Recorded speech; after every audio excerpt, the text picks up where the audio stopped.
Welcome, traveler of time. You've settled into stillness. The day has quieted. And now the long road of history stretches out before us like a snow-covered plain. Tonight, we'll walk slowly through that past. Softly, calmly, gently. Just as the footsteps of forgotten soldiers once pressed into the deep white silence of a Russian winter. We won't hurry. There is no need. In this long and winding story, we will explore lives once lived beneath icy skies, beside fading fires, and behind velvet curtains. We begin not with the glory of battle, but with the quiet endurance of a soldier, one among thousands, shivering, hungry, and far from home. Imagine yourself as a young French conscript, no older than 20 perhaps, wrapped in a uniform that does little to stop the wind. It is 1812, and you are part of Napoleon Bonaparte's Grand Army, the largest European army ever assembled. Over 600,000 men began this march, their boots crunching frost, their breath visible in the air, their minds full of loyalty, pride, fear, or simply duty. But as you trudge across this foreign land, the rhythms of war fade behind the rhythms of survival. The cold is not sharp, it is total. It doesn't sting, it seeps into your boots, into your bones. You walk because stopping is not an option. Stopping is stillness, and stillness in this winter is death. You wrap your wool scarf tighter, its edges stiff with yesterday's breath. Around you, other men march silently. Conversation died out days ago. Jokes disappeared weeks before. Now only the soft crunch of snow and the occasional cough break the silence. Food is distant memory. You chew slowly on the last of your hard biscuit, softened by the few drops of broth that remain in your tin. Some men boil leather, bootstraps, old belts, scraping off snow and hoping for some trace of nourishment. Others look to the frozen horses, their ribs like slats of old wood, their bodies stiffened overnight. There is no violence in this hunger anymore, only routine. Some pray over what they take. Others simply eat and move on. Your fingers ache constantly, not sharply, but dully, numb but not dead. You check them often, though you try not to look too long. Blackened fingertips are common now. Frostbite crawls silently, like a slow thief. You keep your gloves on even as you fumble with your rifle, even as you try to light a small fire with damp kindling.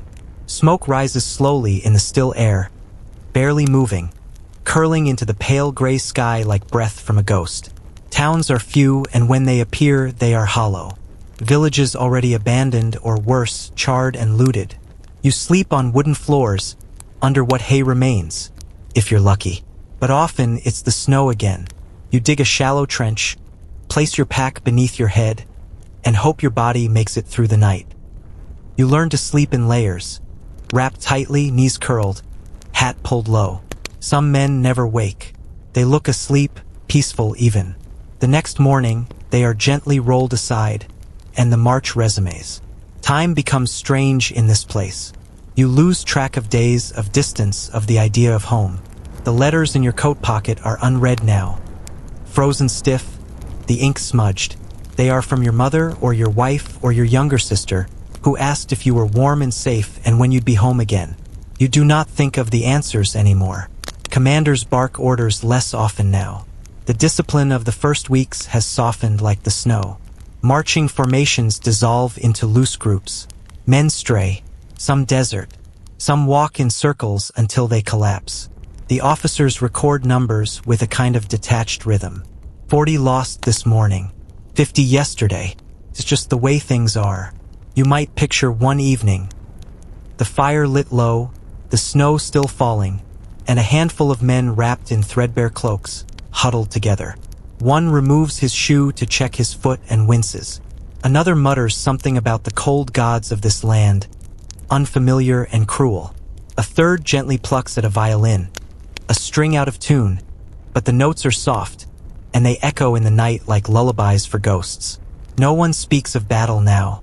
That was months ago. That was a different time under warmer skies.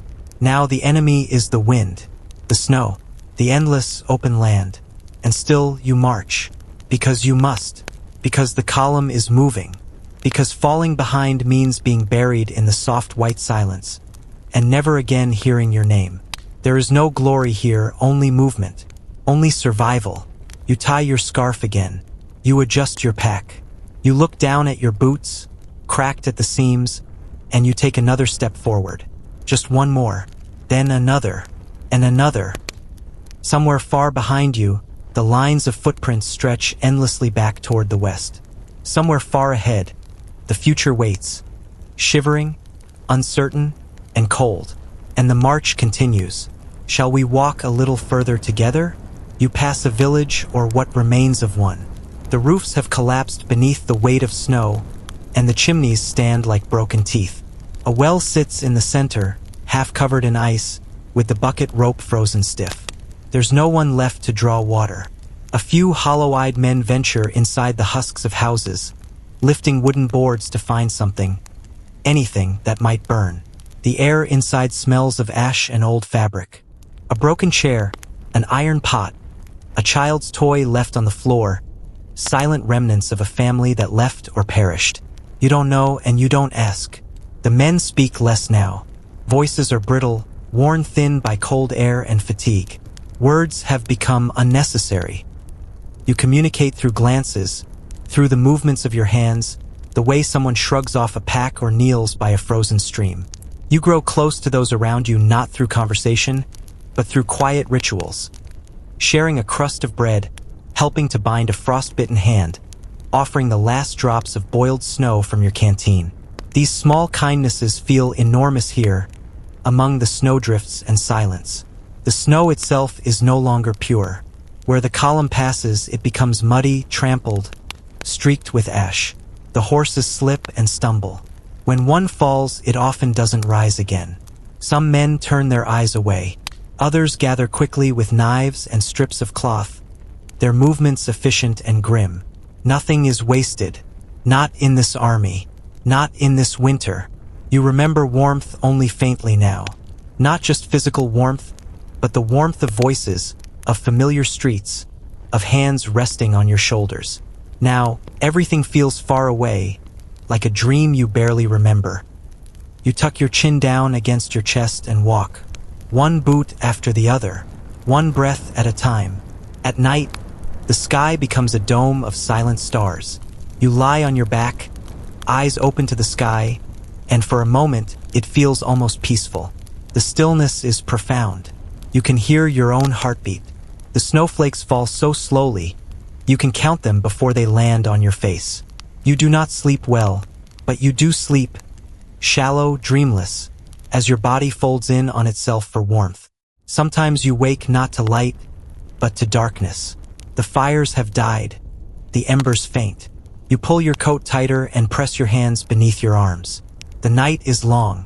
The rhythm of the march becomes your world. You no longer think of where you are going, only that you must go.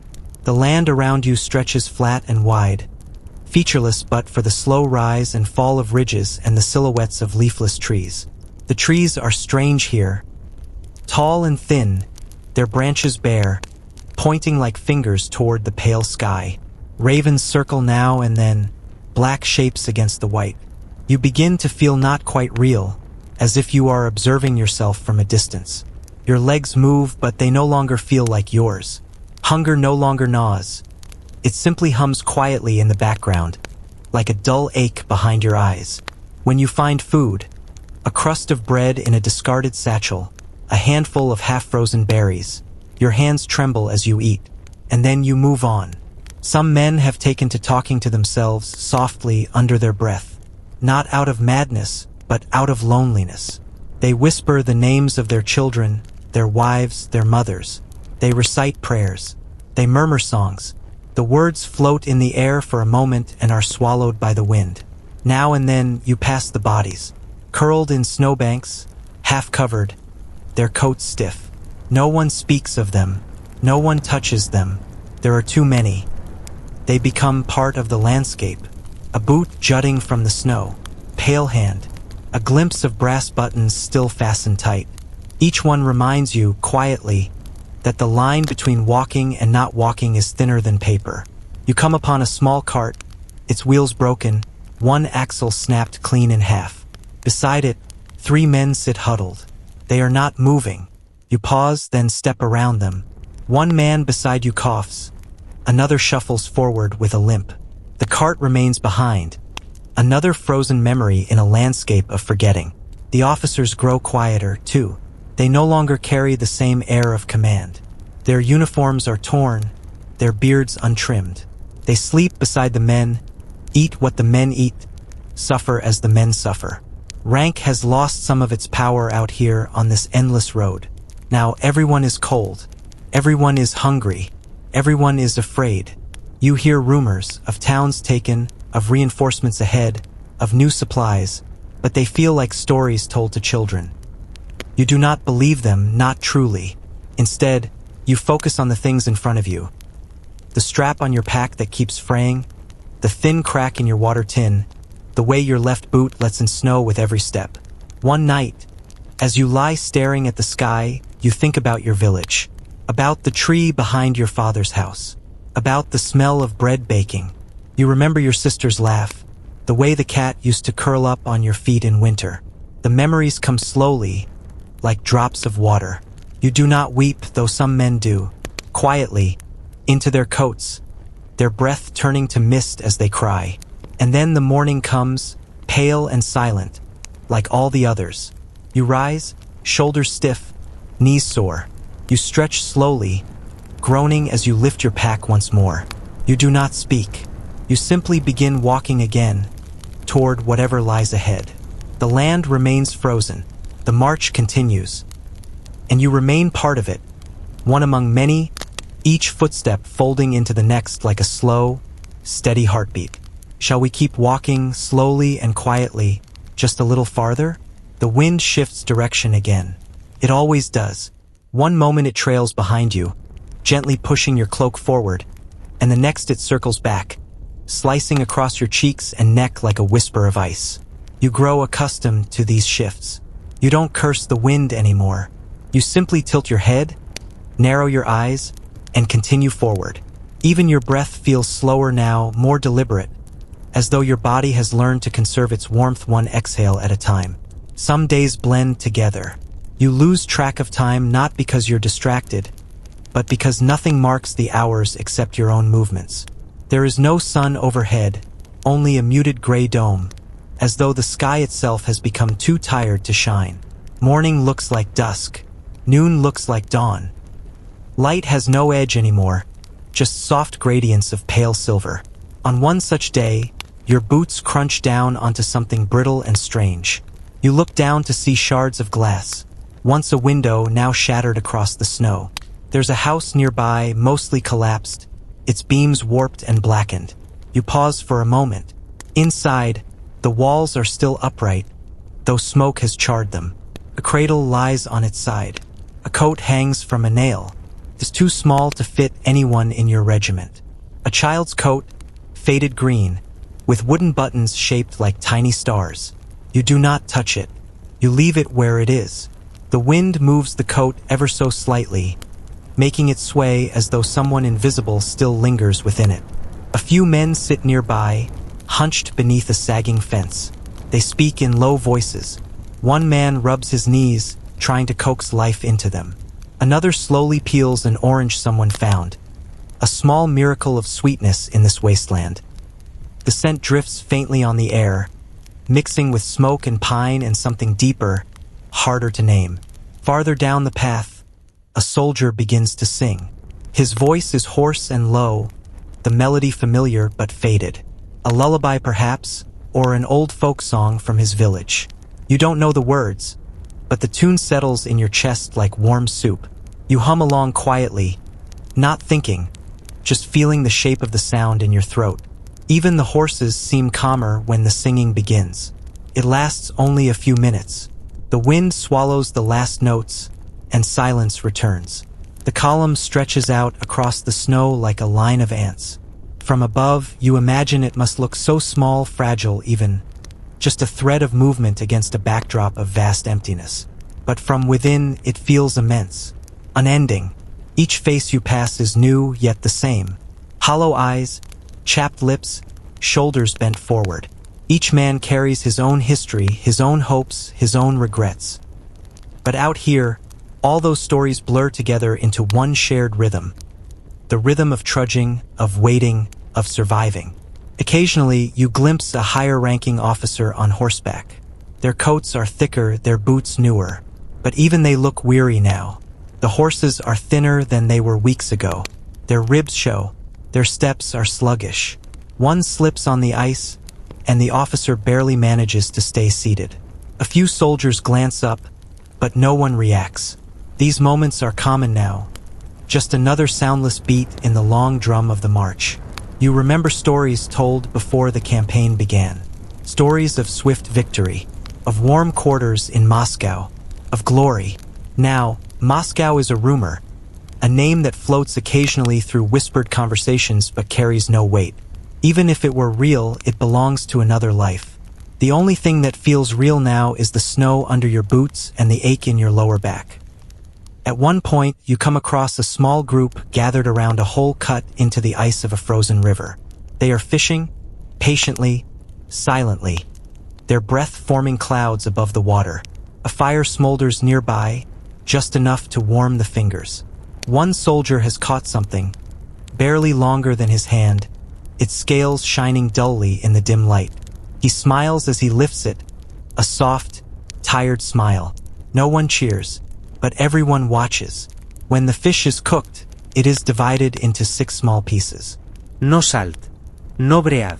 Just warm flesh, passed gently from hand to hand, eaten slowly. It tastes like something ancient, something vital. Tastes like survival. And then, once more, the march resumes. You grow used to the strange quiet. There are no horns, no drums, no commands shouted across battlefields.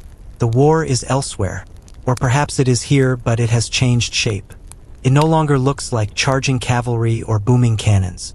It looks like frostbitten toes and cracked lips. Like snow crusted into beards.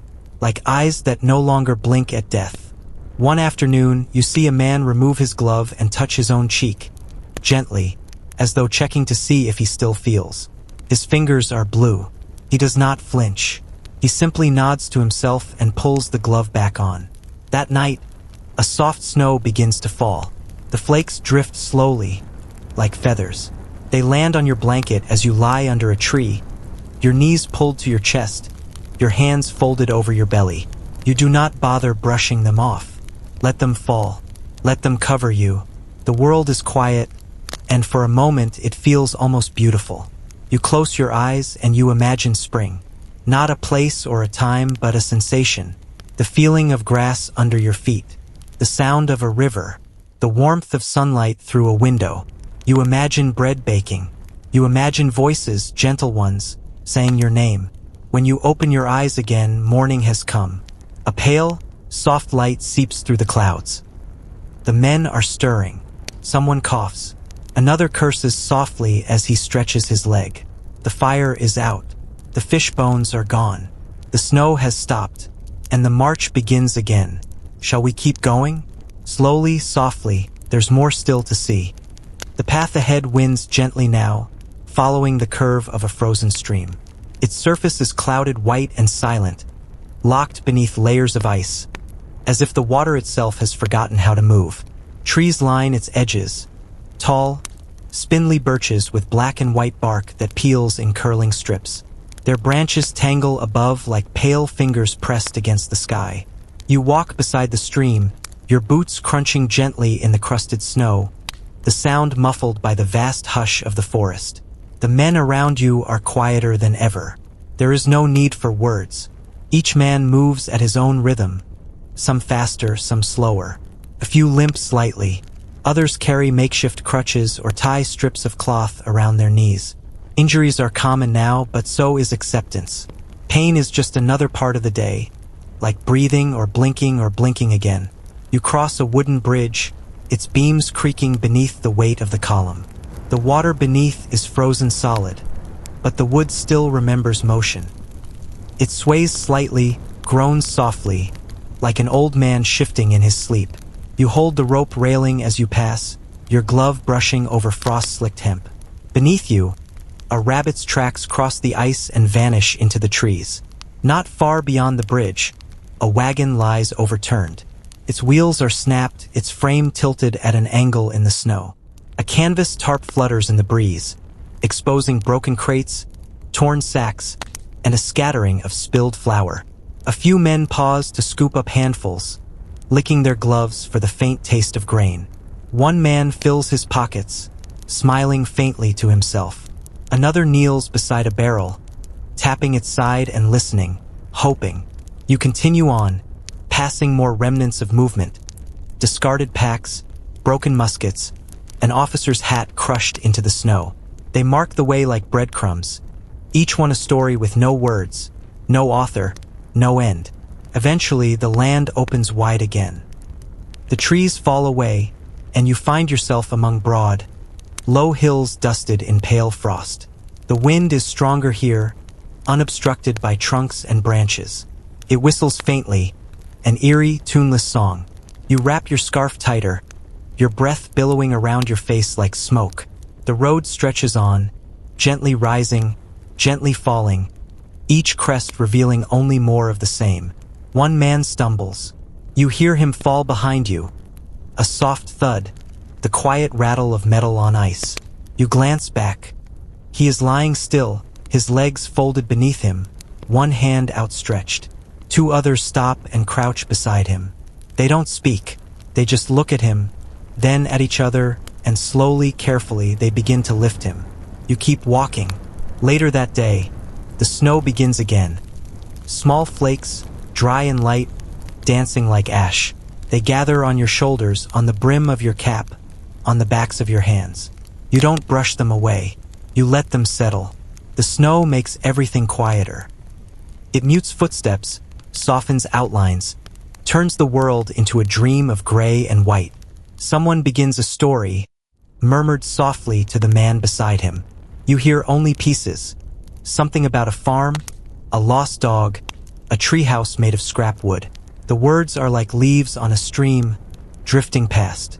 You don't catch them, but you feel their shape, their warmth. They are not meant to be remembered, only to be shared. That night, you stop in the ruins of a small village. The buildings are little more than stone outlines now. Collapsed walls, crumbled chimneys, door frames standing alone. You find shelter beneath a fragment of roof. A few others join you, arranging stones into a rough circle to block the wind. Someone lights a fire. It flickers uncertainly, its smoke rising in thin curls toward the starless sky.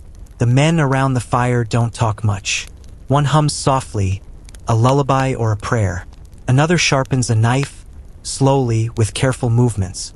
A third holds a tiny wooden figure in his hands.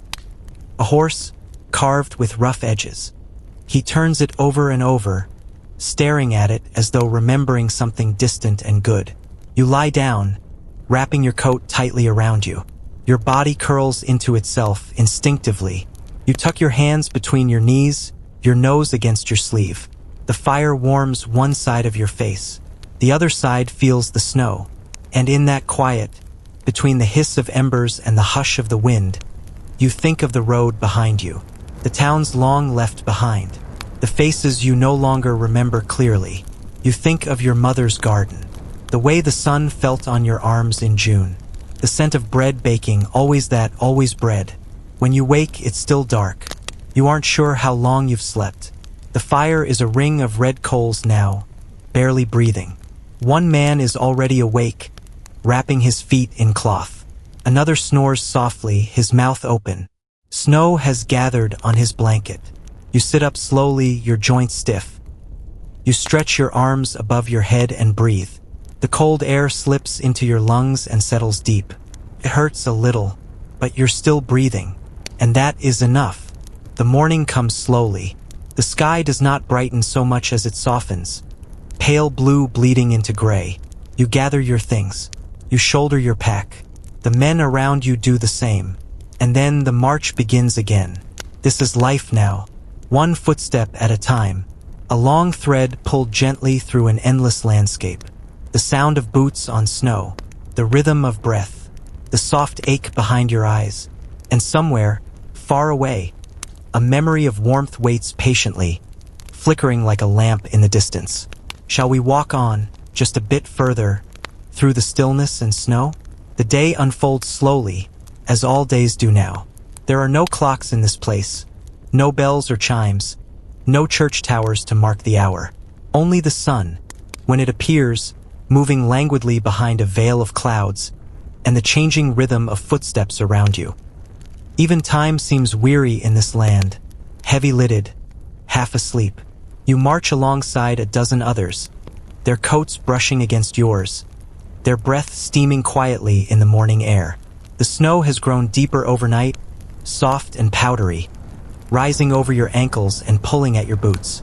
Each step takes more effort now. Your legs burn softly with the work of moving forward. But you say nothing. No one does. You just keep walking. A bird takes flight from the trees ahead. A sudden burst of black against the white sky. Its wings flap once, twice, then vanish. You follow its path with your eyes, and for a moment you remember what it felt like to run, to chase something for the joy of it. That memory lingers in your chest like a fading warmth, then dissolves into the cold once more. Ahead, the column slows. The men are clustering, forming a loose line near the edge of a clearing. Word moves quietly from one to another. A supply depot, they say, an abandoned one. You move forward cautiously, weaving between weary bodies, until the shapes come into view. Wooden wagons, broken crates, a tattered tent listing to one side. It has been picked over, clearly, but a few precious things remain. You see dried beans in a cracked pot, and a handful of men quickly divide them, pouring equal parts into scraps of cloth. There are nails, a bundle of firewood, a flask of brandy long since emptied, but still holding the scent of something sharp and familiar. Someone finds a strip of woolen blanket and clutches it like treasure. Near the back of one cart, you discover a journal. Its pages frozen together, the ink blurred by moisture. You open it slowly. The writing is delicate, looping, unfamiliar. You cannot read every word, but a few drift through.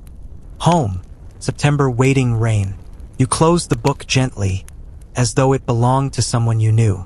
You place it back where it was. The column doesn't linger long. There is little point in resting where others may already be watching.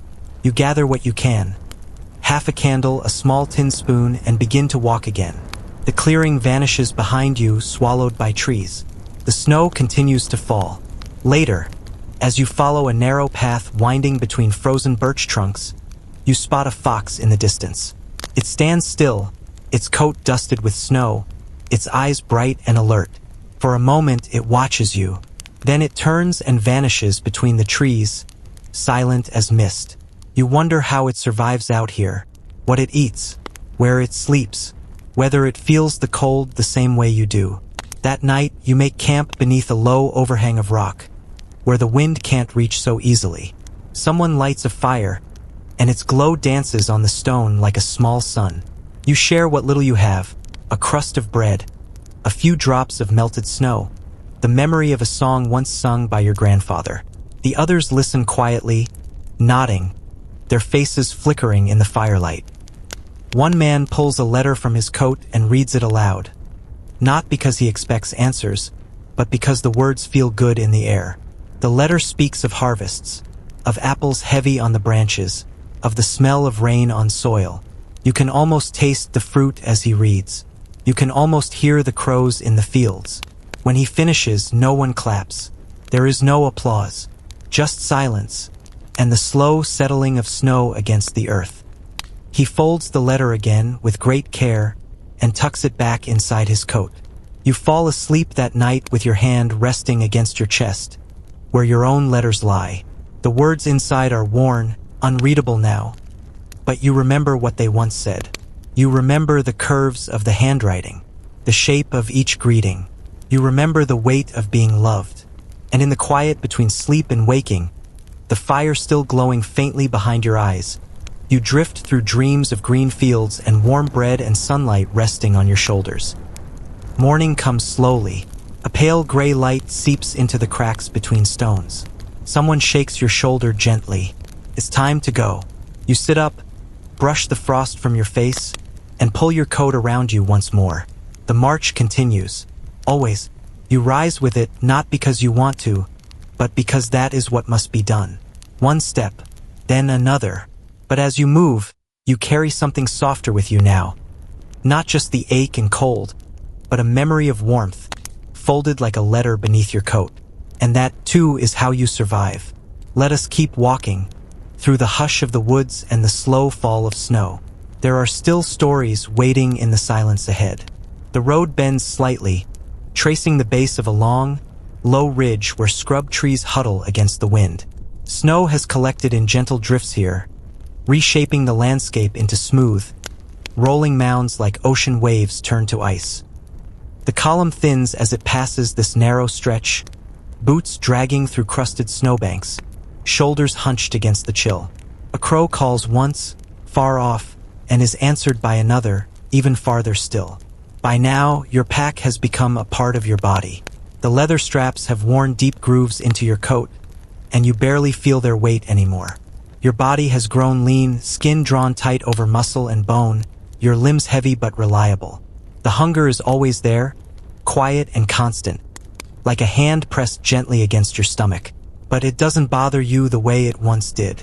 Hunger has become a companion now, familiar, even strangely comforting in its predictability. You pass a frozen stream again, this one smaller and tangled with reeds. Ice clings to every branch, creating a landscape of crystal filigree. It sparkles faintly in the morning light, delicate and silent. You pause for a moment to look at it, not because you must, but because it feels like something worth seeing. A tiny bit of beauty left untouched by boots or fire or sorrow. A reminder that not all things are broken. A soldier beside you whispers something. You can't quite hear it, but you see his lips move. He's staring at the reeds, at the frost on the grass, and you know he sees it too. For a few seconds, you are both still, watching the light catch on a frozen cattail. Then the wind nudges you onward, and you fall back into step. The day grows colder. A biting edge rides the breeze now, slipping through gaps in your scarf and stiffening your breath. The sun hides behind a quilt of clouds. Even the birds seem to disappear. The only sound is the rhythmic crunch of boots and the occasional murmur of someone adjusting their pack or coughing into a sleeve. You come to a crossroads, not one marked by signs or stones, but simply where two paths meet and diverge. A few officers consult a map, its edges flapping in the wind, its ink smudged by damp. The men wait in a loose circle, stamping their feet for warmth, blowing into cupped hands. You listen to the low voices, the uncertain tone, the soft exhale of a decision being made. The march turns left. You follow. Later that afternoon, you see smoke on the horizon, thin, lazy trails rising from behind a low hill. The men around you tense slightly. Smoke could mean shelter, or it could mean danger, or it could mean both. You keep walking, eyes scanning the distance, heart steady in your chest. As you crest the hill, the source of the smoke becomes clear.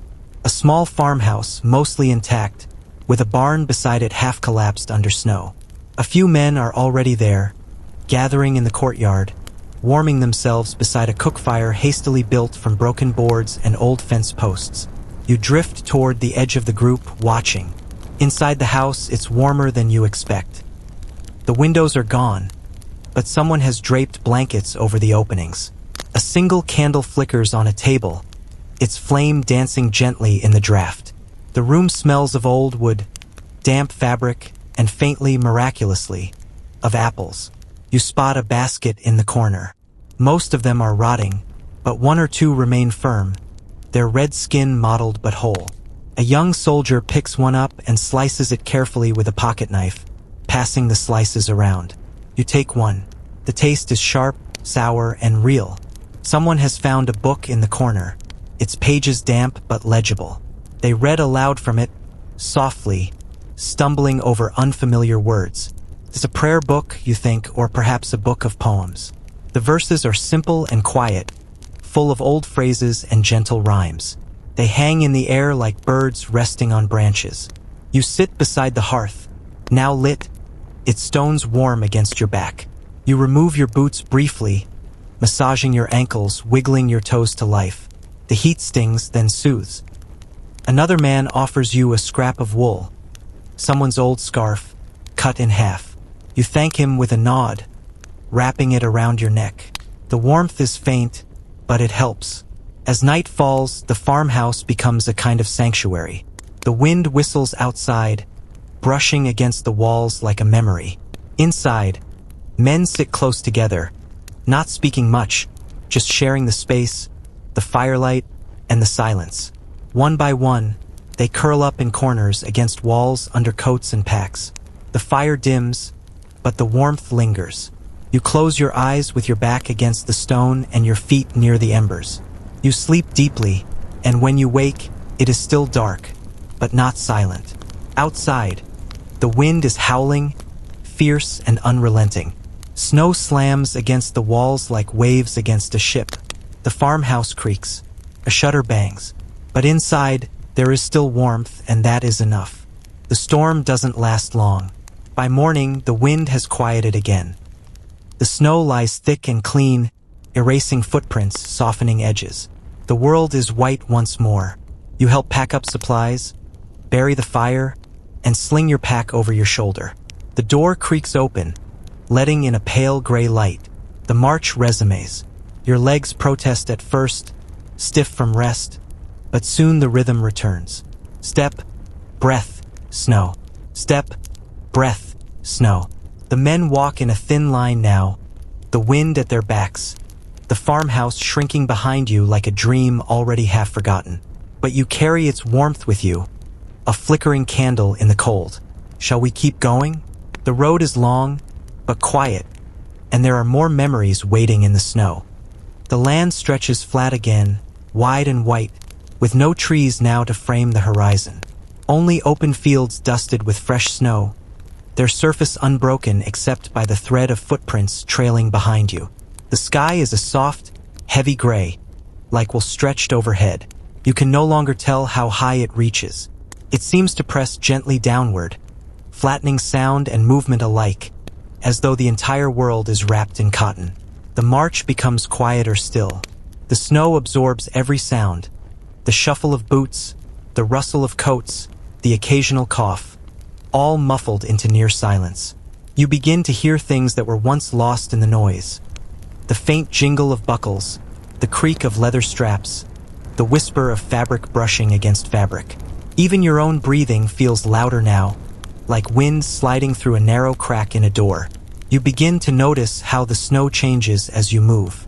Some patches are light and airy, others hard and compacted, crunching sharply underfoot. In places, the drifts hide uneven ground, and men stumble, catching themselves quickly before moving on. You learn to walk with your eyes half-focused. Not too near, not too far. Just enough to feel the land beneath you without needing to see it all at once. As the day passes, you begin to see more signs of those who came before. Half-buried remnants of a camp, blackened fire pits, shattered tin cups, a rusted bayonet protruding from the snow like a marker. In one place, the snow dips in a perfect rectangle, the outline of a makeshift grave. No cross, no name, just a hollow in the whiteness, like a breath taken and never released. The man beside you says nothing, but his gaze lingers on the hollow as he walks past. You both continue on without speaking. A short time later, a rider passes slowly along the edge of the column. His horse is gaunt, its ribs sharp beneath its coat. The rider leans forward slightly, his greatcoat drawn tight, his hat low over his brow. He says nothing as he passes. His eyes scan the line, not harshly, not commandingly, but with a weariness that mirrors your own. You wonder what he sees. Faces, names, ghosts. You wonder if he remembers them all. By midday, the snow thickens again. It doesn't fall in flakes now, but in tiny pellets, soft and persistent like grains of salt. They land on your coat and melt slowly, leaving damp spots that freeze into stiff patches of ice. You draw your scarf higher, blink against the cold. Your eyelashes crust with frost. Some men begin to mutter again, quietly without anger. Not complaints, but memories. One speaks of a church bell in his village, how it rang at dawn and dusk. Another recalls the scent of hay in summer, the way it clung to his hands for hours. The words are shared not to start a conversation, but simply to fill the space between footsteps. To remember that there was once a time before snow, before silence, before this long gray road. Later, you pass a frozen pond. Its surface is smooth and silver, like a sheet of glass. A few soldiers pause there, staring into it. One reaches down and brushes away snow with his sleeve. The ice is thick and dark beneath. No fish move within it, just blackness. Still, he stares, as though waiting for something to surface. You don't stop. You keep walking. The sun begins to lower now, casting faint shadows across the snow. The light turns golden for a moment, warm and strange, before dimming again. Dusk arrives slowly, creeping across the fields like a soft tide. You begin to look for shelter. Eventually, the column veers toward a line of old stone walls. Once a farm, perhaps, long forgotten. A barn still stands, its roof sagging but whole. You and a dozen others make your way inside, stepping over fallen boards and into the deep darkness beyond. It smells of mold and old hay, of mice and wood smoke. But it is dry, and that is enough. Inside, you gather in small groups, spreading out blankets and packs, lighting small fires in the corners with careful hands. The flames flicker faintly against the stone, casting long, soft shadows on the walls. Someone finds a bag of oats, long forgotten in a crate. You boil a handful in water, stirring slowly until it thickens. It's not much, but it's warm. As you eat, someone tells a story, not loudly, not for entertainment, but as a kind of offering. He speaks of a woman he once knew, of her quiet voice and the way she used to fix his coat in winter. He tells it without embellishment, without drama. Just facts, folded gently into the space between spoons and silence. When he finishes, no one speaks, but everyone listens. That night, you lie on a bed of straw and close your eyes. The fire crackles softly nearby. The barn creaks overhead. The wind sings through the slats in the wood, its voice high and cold.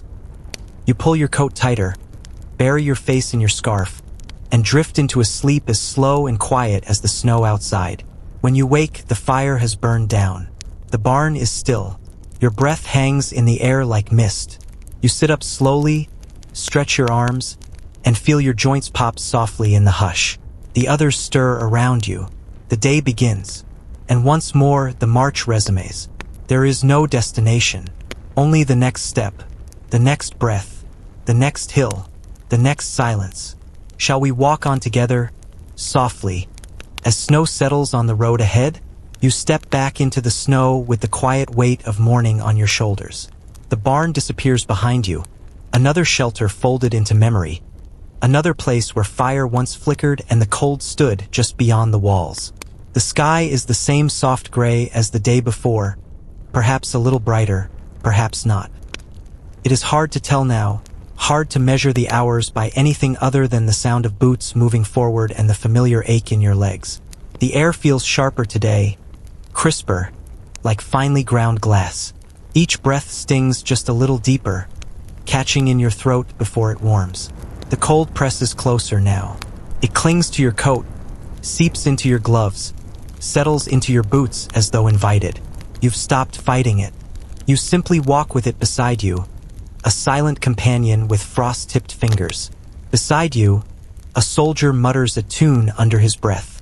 The melody is slow and repetitive, a half-remembered lullaby from childhood. The words are lost, but the shape of the song remains, rising and falling gently like wind through tall grass. You listen without turning your head, letting the music settle softly against your thoughts. It makes the march feel quieter, somehow more bearable.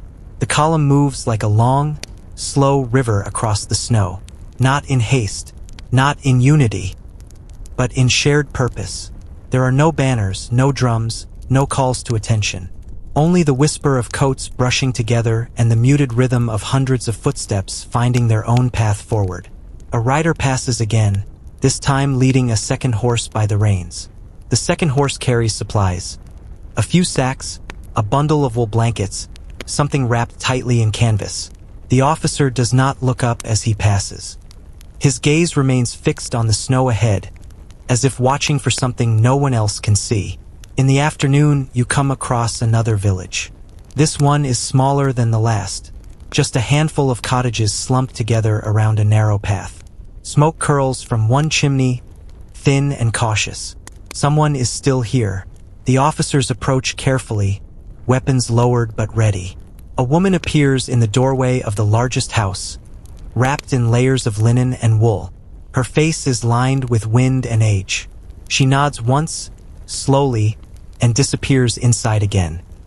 Moments later, a boy emerges carrying a pail of water, his breath a bright cloud in the cold. He does not speak. He sets the pail down and returns to the house. You do not enter the village. The men pass it quietly, glancing sideways but not stopping. It feels wrong to disturb this place. It is still alive in its own way, and you are only passing through. Later, as the light begins to fade again, the snow falls softly. So softly that you barely notice it at first. Tiny flakes swirl in the still air, catching on eyelashes and coat sleeves, nestling in folds of fabric like bits of sleep. The snow changes the way the world sounds. It dampens even the smallest noises until only your own breath seems to remain. You find shelter in a grove of fir trees that night. Their thick branches reach out like arms, shielding the ground from the worst of the wind.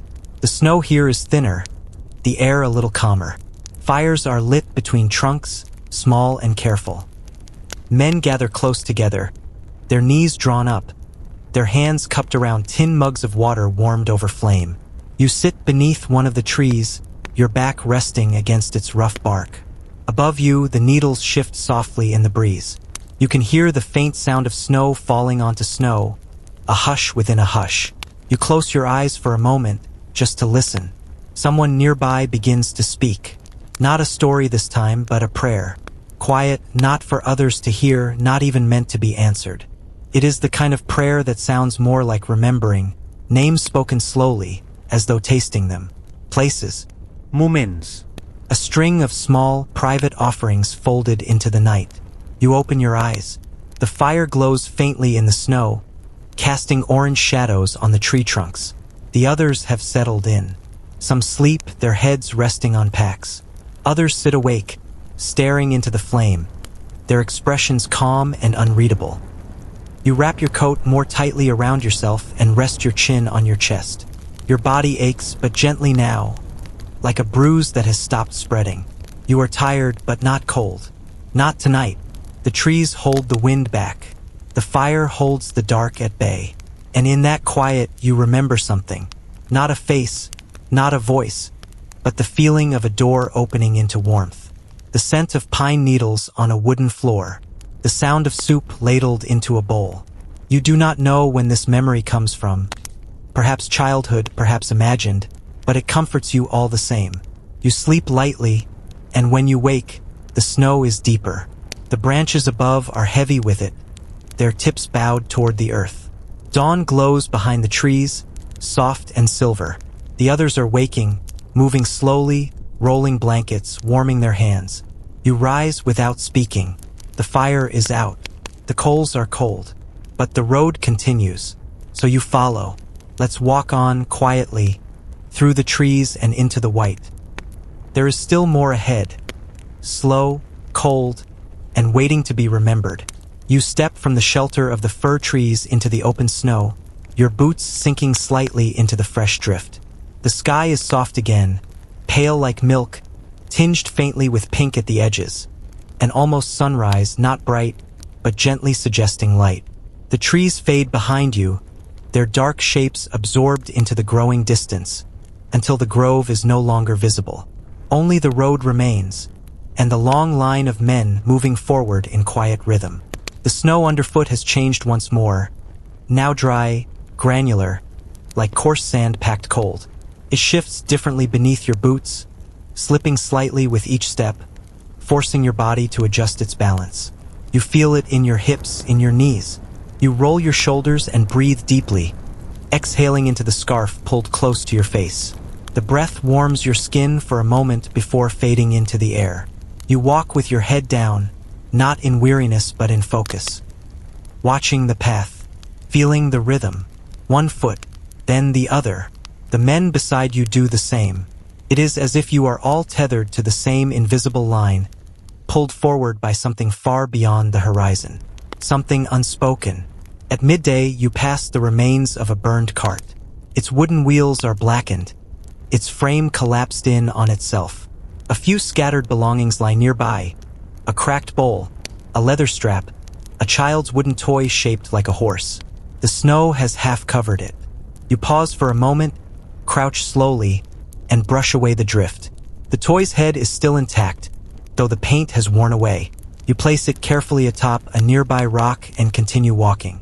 No one comments on it, but you feel the act settle gently in your chest, like a weight placed beside another. Not heavier, not lighter, just known. The day wears on, and the clouds gather again, thicker this time. The wind begins to rise in brief, restless gusts. It pulls at your coat, snatches at loose straps, scatters dry snow into your eyes.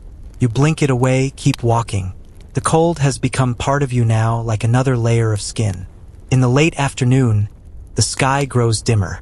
The clouds turn slate gray, and the snow begins again. Not a soft fall, but a steady, wind-driven curtain that blurs the horizon and swallows sound. The landscape becomes a shifting, indistinct place. Trees appear suddenly, close by, then vanish behind you without a sound. Footprints fill behind you in minutes. It is as though you were never there. You come upon a man sitting by the path. He is not asleep and he is not lost. He is simply still. His eyes are open, watching the snow. His hands are folded in his lap. You glance down at him as you pass. He nods once, slowly, softly.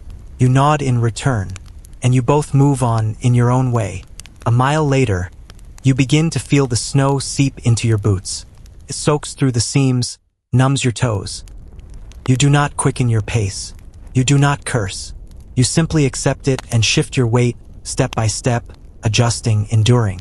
The men around you do the same. Someone begins to sing again, low, almost inaudible beneath the wind. The melody is thin, carried forward like a thread on the breeze. It is not joyous, not mournful, just present. A voice in the whiteness, a signal that someone still walks, still remembers how to make sound. You do not know the words, but you hum along. Toward evening, you see the outline of a structure in the distance, barely visible through the snow. It takes shape slowly. A barn, stone-walled and roofed with slate, its door hanging crooked on rusted hinges. The officers gesture toward it. The men begin to drift that way. Inside, it is dark, colder than outside at first, but still. The snow does not touch you here. The wind becomes only a murmur against the thick walls. You stamp your feet, shake your coat, and help build a small fire in the corner from scavenged boards and straw. The heat grows slowly, barely enough to warm your fingers, but enough to make the air feel less sharp. Someone finds a bottle half full, cork tight. They pass it around without a word. You take a sip. It burns gently, spreading warmth down your throat and into your chest like a memory of the sun. You hand it on, and watch the men's faces soften slightly as it circles the room. As night falls, the barn fills with the sound of quiet breathing, of boots being unbuckled, of cloaks being unfurled into makeshift beds. A few men speak in low tones about nothing important. The sound is more comfort than conversation, a murmur to remind one another that you are still here, still human. You lie against a bale of hay, your knees drawn up, your scarf still wrapped around your head. You close your eyes and listen to the storm outside. It hisses against the stone like distant surf. You think again of the sea, though you have never seen it. Only stories. Still, you imagine it now. A vast, endless expanse, cold and wide and pulsing with motion. You picture the sound it must make, and realize it might not be so different from the wind tonight. Sleep takes you slowly, without hurry. You drift into it like sinking into deep snow, layer by layer, until the cold and the fire and the breath of the men around you fade into a single, quiet rhythm. And when morning comes, the snow has stopped. The sky is pale, almost clear. A faint sun presses against the clouds, like a coin behind thin silk. The barn is silent. You sit up, Stretch your arms. You feel the stiffness in your spine, in your hips, in the base of your neck. But you feel it all as one feels a familiar ache. Nothing sharp, just there. You gather your things, step outside, and the march continues.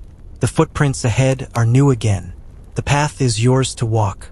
The snow lies unbroken to the left and right. And above, the sky begins to change. Slowly, gently, as if remembering what light used to look like. Shall we walk a little farther? The road is still soft beneath our feet, and the silence is kind. The morning light does not warm, but it brightens. Just enough to let you see the faint glimmer of frost on the tree branches ahead. The soft rise and fall of the land beneath the snow. The wind has stilled, as if resting after its long night of movement. Even the air seems reluctant to stir. You step carefully, feeling the delicate crust of snow give way beneath your boots with each motion. The column resumes its shape slowly, like a creature waking from sleep. Men stretch and shift, shake off the night like a second coat. They speak little, as always, but their movements feel more certain now. The silence is not one of despair, but of mutual endurance. A shared understanding that the road continues, and that each step forward is, in itself, an answer. As the day stretches ahead, the landscape begins to shift. Trees become less frequent.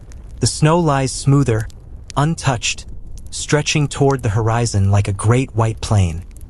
In the distance, a dark line marks the edge of a frozen river. You can't yet see its surface, but you feel its presence.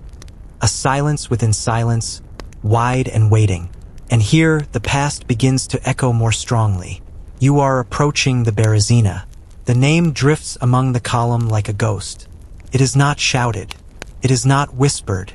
It is simply known, passed from one man's eyes to another's, unspoken but understood. This place holds stories. This place remembers. And so do you, though you were not there. Not in that moment. But tonight, we will walk backward a little, away from the path of frozen breath and silent march, into a memory carried by the land itself. Imagine, if you will, a different kind of cold. One not of stillness, but of panic. The Berezina in late November, 1812. The river is half frozen, its surface crusted with slabs of ice, dark water swirling beneath. Snow falls hard, thick and fast, erasing the difference between ground and sky.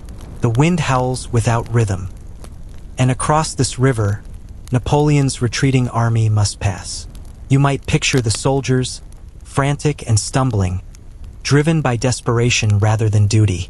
The banks are steep and slick, choked with broken carts, abandoned cannon wheels, and the bodies of men and horses alike. Bridges, 2 of them, have been built hastily by the engineers, wooden and trembling under the weight of thousands. There is no order here, no discipline, only movement, and behind them the Russian army is closing in. Some try to cross too soon, falling through the ice or tumbling into the freezing water. Others wait too long, caught between fire and frost.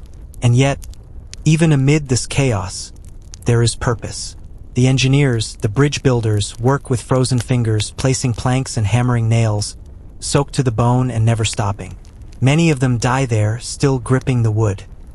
You might imagine one such man, not a hero, not a name written in books, just a soldier with frostbitten hands and a quiet determination.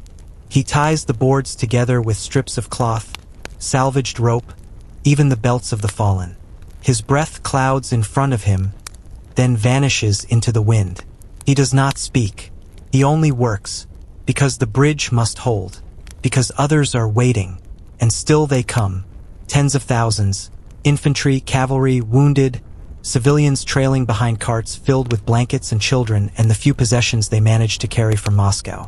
The horses scream, the cannon wheels crack, fires burn on the riverbanks, fueled with broken wagons and splintered doors.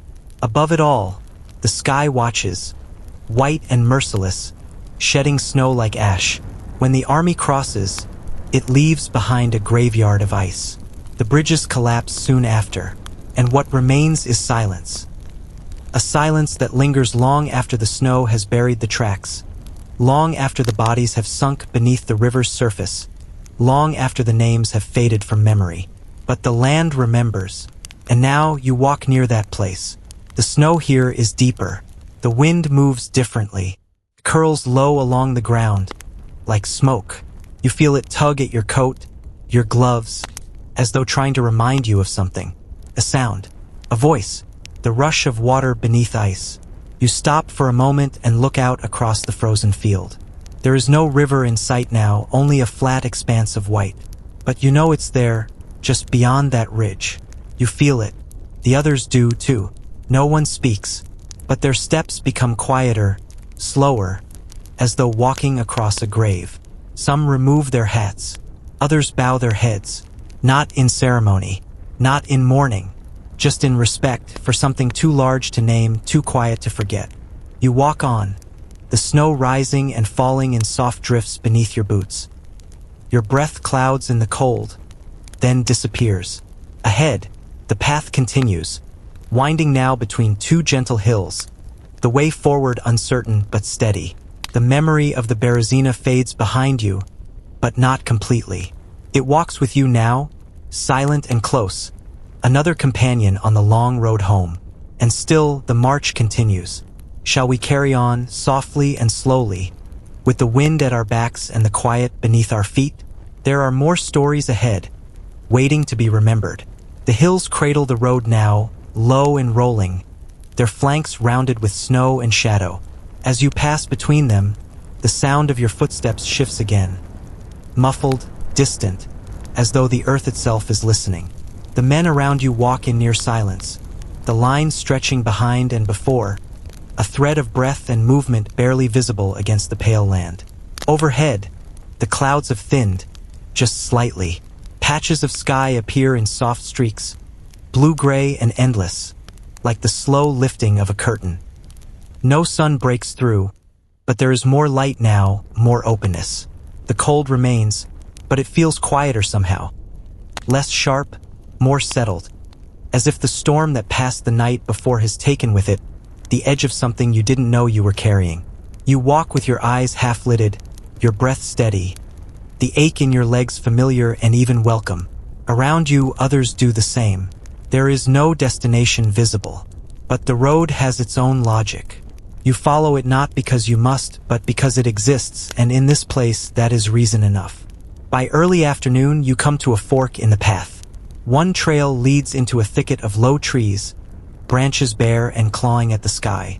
The other curves gently toward a low rise where broken stone walls peek from the snow. Ruins, perhaps, or the remnants of an old fort or manor, long since surrendered to wind and time. The officers signal the second path.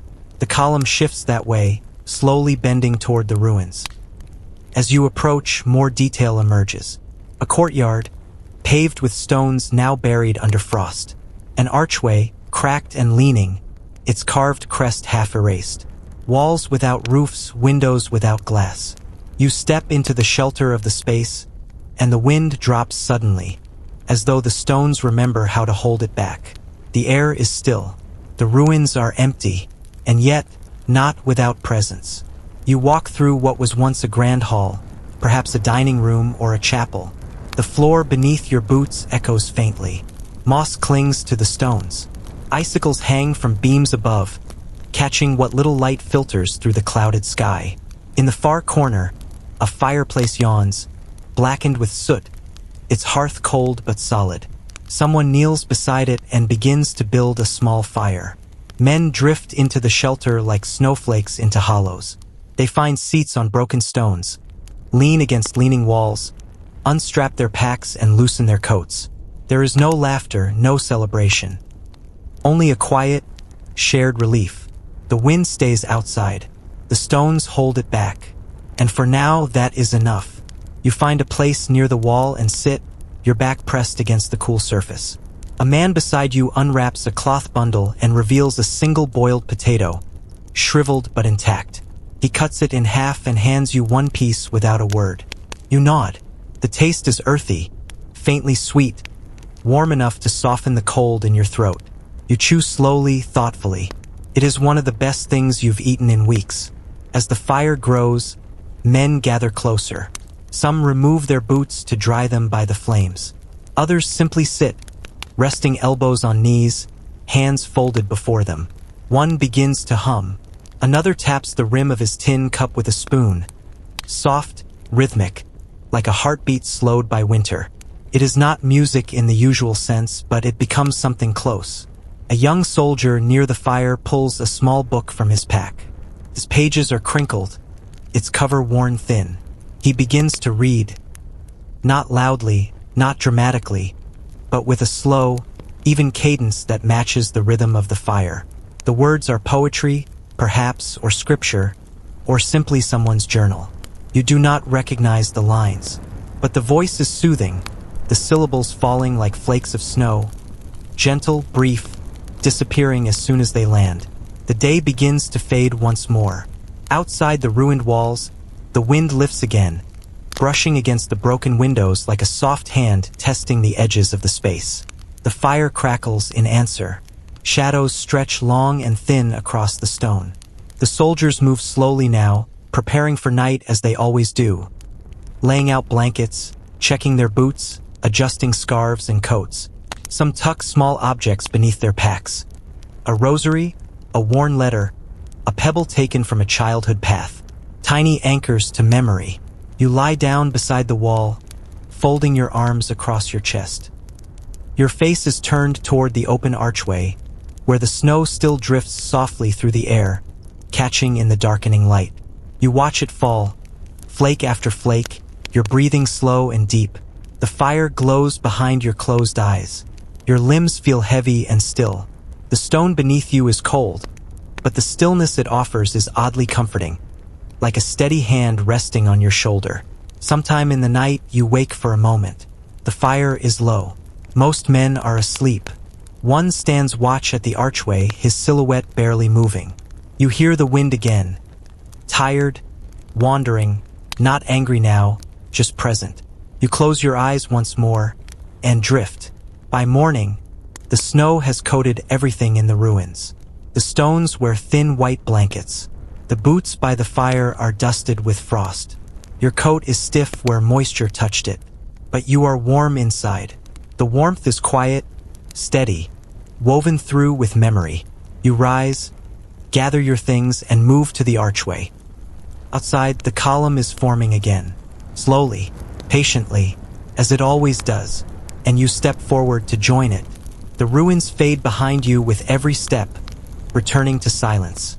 Ahead, the hills wait. The sky brightens. The snow gleams faintly underfoot. And the road continues. Unbroken, unwritten, ready. Shall we go on? There is more quiet to come, and more footsteps waiting to be traced in snow. You move with the column once more, your pace steady, your breath measured, your thoughts drifting in long, slow waves. The air is colder today, but cleaner, crisp and dry, without the biting dampness of earlier storms. It moves over your face like silk drawn across skin, sharp at first, then fading into something familiar. Each exhale leaves a trail in the morning light, curling behind you like smoke from an extinguished candle. The land around you is open again, wide and pale, with only the faint suggestion of forest in the distance. Lines of dark trees standing like sentinels on the far horizon. Between you and them, only snow, vast, unbroken, marked only by the line of your path and the rhythm of the march. The boots ahead of you leave deep imprints, and you step into them one by one, the indentations softening slightly beneath your weight.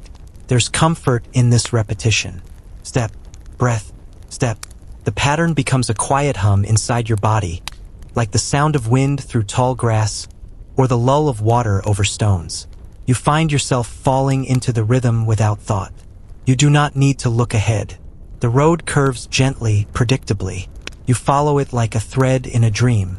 Sometime before midday, the column slows again. Word moves forward slowly, something ahead. Not danger, not yet, but something worth stopping for. As you approach, you begin to see the outline of stone against snow, low walls, an arched gate half buried in drifts. A cemetery. It is old. The crosses are weathered, the headstones lichen-stained and cracked. Snow piles gently over the graves, smoothing their outlines until they seem part of the land itself. Some stones lean at odd angles, their names worn nearly smooth by time and weather. Others stand tall and firm, resolute against the cold. The men do not speak as they enter the gate. They remove their hats, even the ones too stiff to fold, and carry them in gloved hands. A few pause to read the stones, or to touch them gently with bare fingers. You walk slowly between the rows, your eyes moving over names, dates, symbols. Some are unfamiliar, written in another script. Others bear no name at all, only a single word, or a carving of a cross, or a shape worn too far to decipher. And then you see a figure already there. He is old, much older than anyone in your column. He wears a thick coat patched at the elbows, a fur hat pulled low. His hands are clasped behind his back. He does not speak, but nods when your eyes meet his. Then he returns to his vigil, standing beside one of the graves, his breath drifting in soft clouds above the stone. You do not ask who he is. You do not need to. There is something in the way he stands, quiet, still, rooted, that tells you all you need. He has been here many winters. He will remain through many more. Perhaps he is the last to remember the names. Perhaps he has made it his task to remember for all those who cannot. You pause beside a small grave. The stone is chipped and simple. The snow atop it is fresh. You brush it away with your sleeve, not to read the name, but to reveal the shape beneath. A carved laurel wreath nearly hidden, a symbol of peace, of rest. You place your hand gently on the stone for a moment. The cold presses into your skin. Then you rise and move on. The column resumes its pace slowly. Men file out through the gate, one by one, boots crunching softly in the snow. No one speaks for some time. Even the wind seems to hold its breath. The old man remains behind, a still point amid the drifting flakes, a figure folded into the landscape, part of the memory of the road. You do not look back. The road ahead leads down into a shallow valley where the snow thickens and the trees grow closer once more. The sky is darkening again, though gently, more like twilight than storm. The air carries the scent of pine, faint and resinous, and your breath forms a rhythm once more. Step, breath, step. A soldier beside you begins to speak. Quietly, not to you, but to himself. He's telling a story, or perhaps a letter aloud, rehearsing words he may one day write. His voice is low and even. You listen without turning your head. He speaks of his brother's farm, of the fields that roll green in spring, of the creek that runs behind the barn, of the sycamore tree near the back fence where he once carved his name into the bark. He describes the scent of apples ripening on the branch, the way bees buzz thickly in the air near the hives, the warmth of the earth beneath bare feet. He pauses, then continues. He speaks of silence. Not this kind, but the kind that comes when snow falls over a roof, and the fire inside is the only light, and someone you love is breathing in the next room. He speaks slowly, gently, and when he stops, no one speaks for a long while. Eventually, someone else hums a song, just a few notes. The melody is familiar, passed from voice to voice like bread broken by hand. It drifts through the line of men and fades. The valley deepens now, the road dipping between steep banks where the snow piles in folds like fabric. You walk through it carefully, boots sliding, arms slightly out for balance. Trees rise on either side, thin and bare, their bark flaking, their branches tangled above like knotted thread. Night begins to fall again. You see it in the way the light shifts, in the length of the shadows, in the deepening hush that settles over the column. Fires are lit once more, small ones, tucked into hollows, behind rocks, in the boles of trees.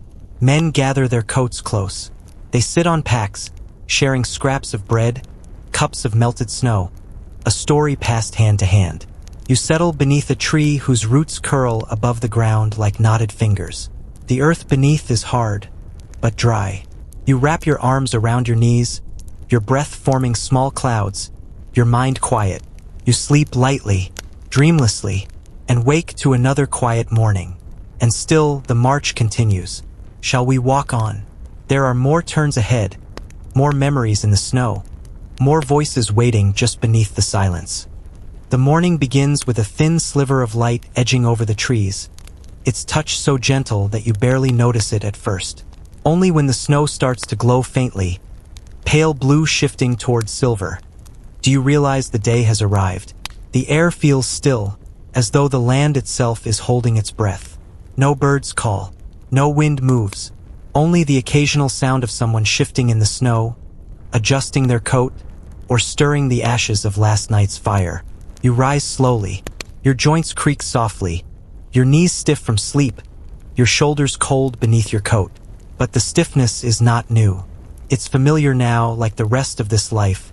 The slow waking, the folding of blankets, the careful lacing of boots, the steady silence of men preparing to walk again. You tighten the straps on your pack, brush frost from your sleeves, and step back onto the road. Today, the trees grow thicker, closer together. Their trunks lean like weary bodies, their branches tangled high above, forming a thin, broken ceiling against the pale sky.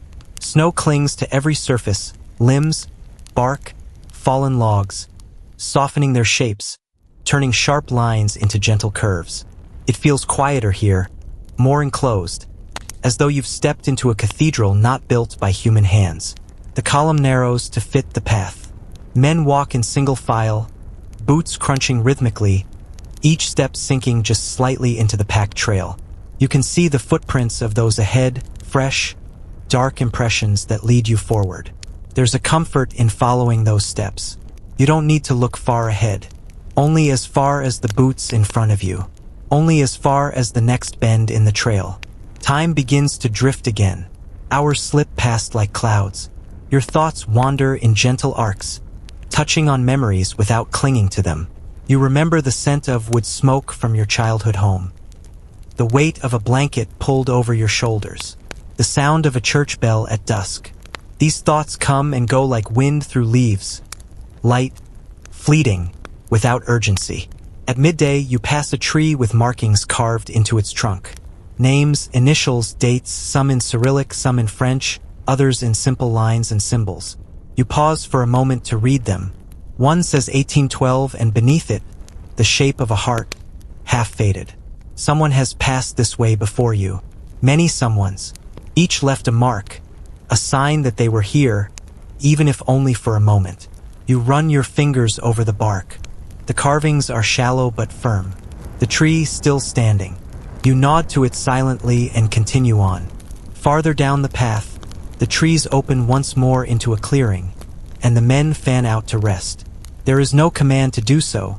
It happens naturally, as it often does, when the body recognizes it cannot go farther without pause. You find a rock to sit on, its surface cold but solid, and remove your pack.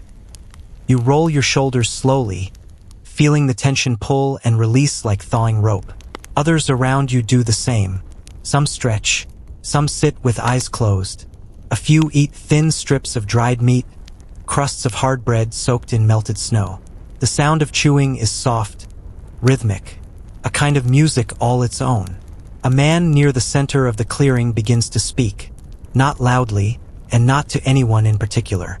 He talks about a house he once built with his father, about how they cut the wood in summer, let it dry in stacks by the river, and nailed each board by hand.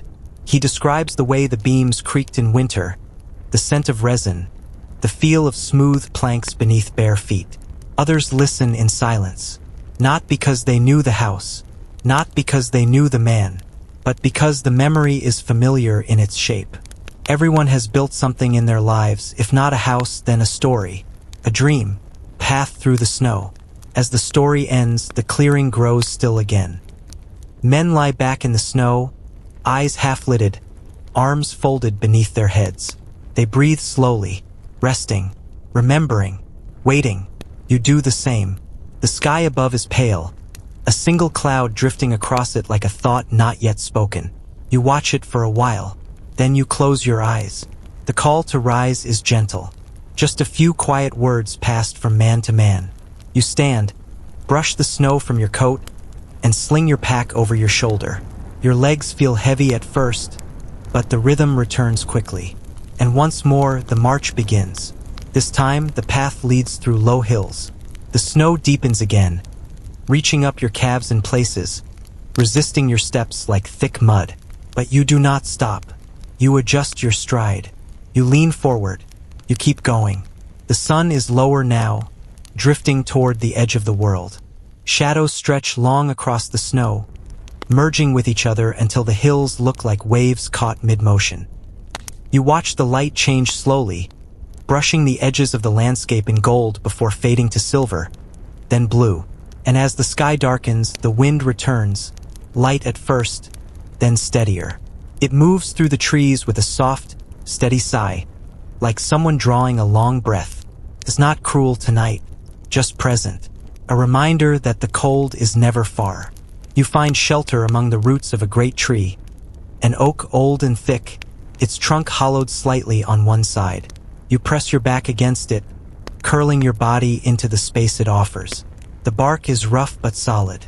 The snow piles gently around you, and above, the stars begin to appear, faint pinpricks of light in an otherwise blank sky. Someone hums a tune, far off, just a few notes repeated slowly. It drifts through the camp like smoke. Others murmur in response, not with words, but with the soft movements of limbs, the shifting of coats, the settling of breath. You close your eyes and let the sound carry you, soft and steady, into a night of slow, quiet dreams. And when you wake, the stars are gone. The sky is pale again, and the road is still waiting. Shall we keep going, through the soft snow and the gentle dark, where memory walks beside us and the silence leads the way?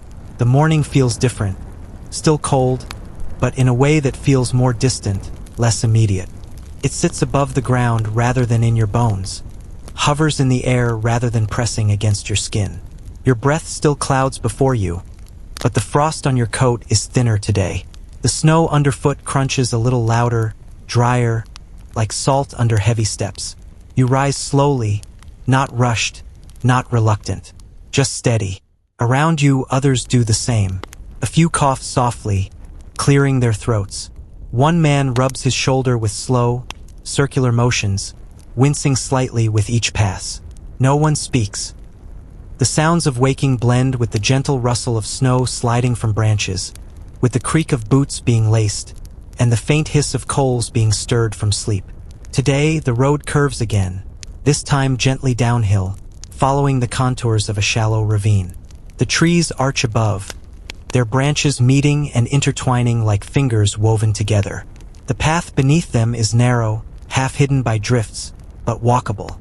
You move with care, your steps deliberate, your eyes focused on the rise and fall of the trail. And as you walk, your mind begins to return to voices. Not the present ones, the murmurs of the column, the rustling of coats, but the quieter ones, the voices of those long gone, the whispers of history that lie buried beneath this snow. This land has seen more than you ever will. Armies have passed this way before in other centuries under other names. Farmers, priests, traders, kings. You think of them now, not as figures in books, but as people, cold, tired, walking just as you are, carrying bread in sacks, letters in pockets, hopes in silence. You picture a merchant's cart stuck in the snow 100 winters ago, its wheels frozen fast. You imagine a woman in a wool cloak watching the road for someone who never arrived. You imagine the scent of boiled cabbage drifting from a chimney once long extinguished.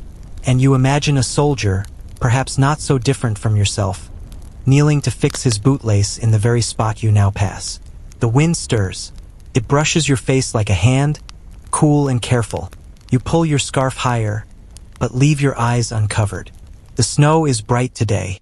Even without sun, it reflects the pale sky in soft glimmers, casting a bluish sheen across the white.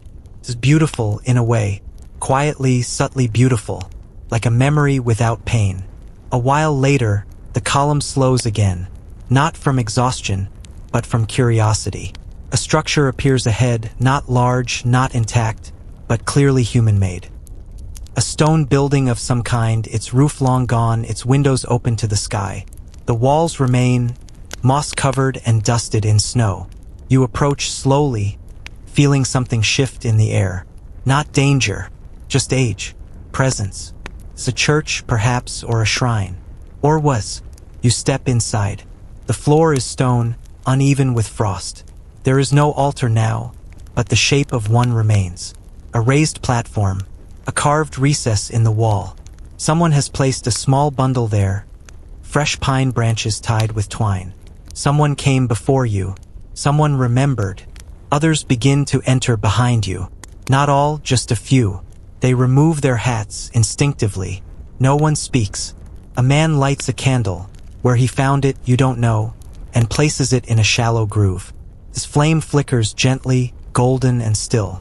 The walls reflect the light, soft and broken, like starlight caught in stone. A voice begins to speak. Not loudly, not preaching, just telling a story. It's a tale of a monk who once lived here, many years ago. He tended this place alone, sweeping the floor, ringing a bell no one heard, feeding birds in winter with crumbs saved from his own plate. When travelers passed, he shared what little he had. A warm bench, a hot stone, a song. The storyteller does not know the monk's name, but he speaks of him like an old friend. The others listen. The candle burns steadily, and for a time the cold feels far away. Eventually, the men begin to drift out again. Not in haste, just naturally. One by one, they step back into the snow, their boots pressing gently into the white. You remain a moment longer watching the flame. Then you bow your head slightly, not in prayer, but in thanks. And you follow. Outside, the sky is beginning to change. A hint of color touches the horizon. A blush of peach, the faintest gold. You narrow your eyes. Could it be a sunrise? The first in days, perhaps longer. You feel your chest lift slightly, your steps lengthen just a little. The light grows, slow and soft, spilling across the snow in quiet waves. You walk with it. For a while, no one speaks. No one hums. No fire crackles. Only footsteps in snow, and the sound of the earth turning slowly toward light. You begin to notice birds again. Not many, just a few dark silhouettes darting between trees. Their wings cut silent arcs through the air. One lands on a branch just ahead, tilts its head toward you, then flutters off. You watch it disappear into the woods. The road bends left, the trees thin, and before you the land opens. Flat again, wide and waiting. You take a breath and step forward. Shall we keep going? Through the light that rises, through the hush that lingers, through the long snow-covered memory of what once was and still remains. The light spreads slowly across the landscape, delicate and uncertain at first, like warm water spilling over cold stone. The sky lifts just a little higher, no longer a weight, but a veil, thin, luminous, and opening. The snow beneath your boots gleams softly, not dazzling, not bright, just touched with warmth where the horizon glows. The men around you walk a little straighter now. Not faster, there is no need for speed here, but with a quiet steadiness that wasn't there yesterday. Their boots leave deeper impressions in the fresh snow. Their breath still forms pale clouds, but the rhythm has shifted, softened. You feel it too in the way your feet move, in the way your shoulders carry your coat. Something has eased. A bird sings, not loudly, just 2 short notes. Then silence. Then again. The sound surprises you not because it's unfamiliar, but because it belongs to another world. A world of springtime and soft air and green things. It echoes through the still morning like a candle being lit in a dark room. A few men glance upward. No one says a word. The trees begin to recede as you walk. The line of the forest falls behind, and ahead the land stretches open again. The snow is untouched, smooth and endless, marked only by the path your column carves through it. Far in the distance, low hills roll gently like the backs of sleeping animals, softened by frost. A ribbon of smoke curls up from the horizon. A town? A campfire? No one knows. But the sight is enough to keep the steps moving, one after the other. You come upon a fence half buried in snow. Wooden posts gray with age, their tops peeking out like worn fingers. A farmhouse once stood here, long gone now. Only the outline of a foundation remains, square and simple, its stones covered in snowdrift. You pause and look over the space, imagining the walls that once stood, the warmth inside them, the voices that once filled the air. Someone has placed a small wooden figure atop one of the fence posts. A carved soldier, weathered and split from the cold. A tiny musket rests against its shoulder. His face is rough, its edges soft with time. You wonder who placed it there, and for whom. You do not touch it. You simply nod and move on. The column winds through a shallow valley now, the snow deepening again, the wind returning in short, playful gusts that scatter flakes into your hood and across your cheeks. They melt quickly against your skin, leaving small rivulets of cold that trickle down your jaw. You wipe them away without thinking. Midday brings another pause, not a full halt, but a soft gathering. The men slow, spread out across a gentle rise where the snow is thin and dry. Some sit, others kneel. One man carefully removes a boot and unwraps a foot swaddled in rags. His toes are pale but still moving. Another shares a strip of cloth. No words are exchanged, just hands offering, accepting. Nearby, someone begins to whistle. Not a song, exactly, but a wandering melody, uncertain and unhurried. The tune drifts through the air like smoke, rises, falls, then disappears. A few others hum along softly. The wind carries the sound and scatters it like seeds into the trees beyond. A soldier beside you is writing. His paper is creased, stained in one corner, folded many times. He holds it steady on his knee, the pencil clutched in a gloved hand. He doesn't write quickly, just a word or two, then stillness. Another phrase, another pause. You don't ask what it says. You simply watch the way he presses each letter with care, as though carving memory into the paper. Eventually, he folds it again and places it in a small tin, which he tucks beneath the lining of his coat. He does not speak. He simply nods once and stands. You walk on together. In the late afternoon, clouds gather again.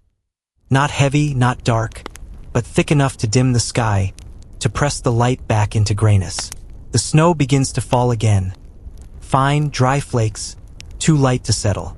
They swirl in slow spirals, rising with the wind before falling again. It feels like walking through a dream, colorless, quiet, endless. Ahead, the path narrows between two small hills, and you see them, wooden posts driven into the earth, tattered canvas stretched between them. A checkpoint, perhaps, or what remains of one. No guards now, no barrier, just shapes in the snow softened by time. You pass beneath them and something shifts, not physically, but in the air. A kind of memory stirs, as though the land here remembers when this place meant something. A border, a beginning, an end. You feel it as you step through. A pause, a breath held. Then it's gone. Night comes early. The men find shelter beneath the overhang of a rocky hill, where the snow drifts less deeply. Fires are built again, small, careful. Wood is scarce. One man burns a broken rifle stock. Another offers up a book with half its pages missing. No one hesitates. Warmth is its own kind of memory. You sit with your back against the stone, coat pulled tightly around you. The fire flickers across your boots, casting long shadows into the dark. Someone nearby is whispering a prayer. Not in Latin, not in French, but in the soft dialect of a village you've never heard of. Sounds like a song. You close your eyes and listen. The stars return, faint and few, scattered like grains of salt across a dish of slate. You look up at them and feel something deep and slow open in your chest. Not hope exactly, not sorrow, just space. Stillness. The world is very wide tonight, and very quiet. You sleep in pieces, waking often, shifting your weight, adjusting your scarf. Each time you wake, the snow has changed, new shapes, new lines, wind carving patterns across the ground like handwriting. You read them as you rise. Small stories, traced in frost and starlight. And when the morning comes, the road is still there, waiting, ready. Shall we continue, one step at a time, into the pale hush of snow and silence? There is more to walk and more to remember. The dawn is subdued. less a rising of the sun and more a softening of darkness. The stars fade, one by one, dissolving into a pale mist that settles gently over the hills. You sit quietly for a while before moving, watching as the world transitions from night to day with the same unhurried rhythm as breath. The fire beside you is little more than a ring of embers, still warm if you press close. You cup your hands around them once more before packing your things. The others move like shadows, slow and silent. There is no call to wake, no command. Just a quiet awareness that it is time. Scarves are pulled up, packs are lifted, blankets folded, shoulders rolled. The first few steps are always heavy, but the motion returns quickly, and soon you are walking again. The path ahead is narrow, bordered on one side by a frozen stream, its surface a winding ribbon of white, and on the other by a slope rising gently into pine-covered hills. The snow here is thick but not deep, pressed flat by wind and time.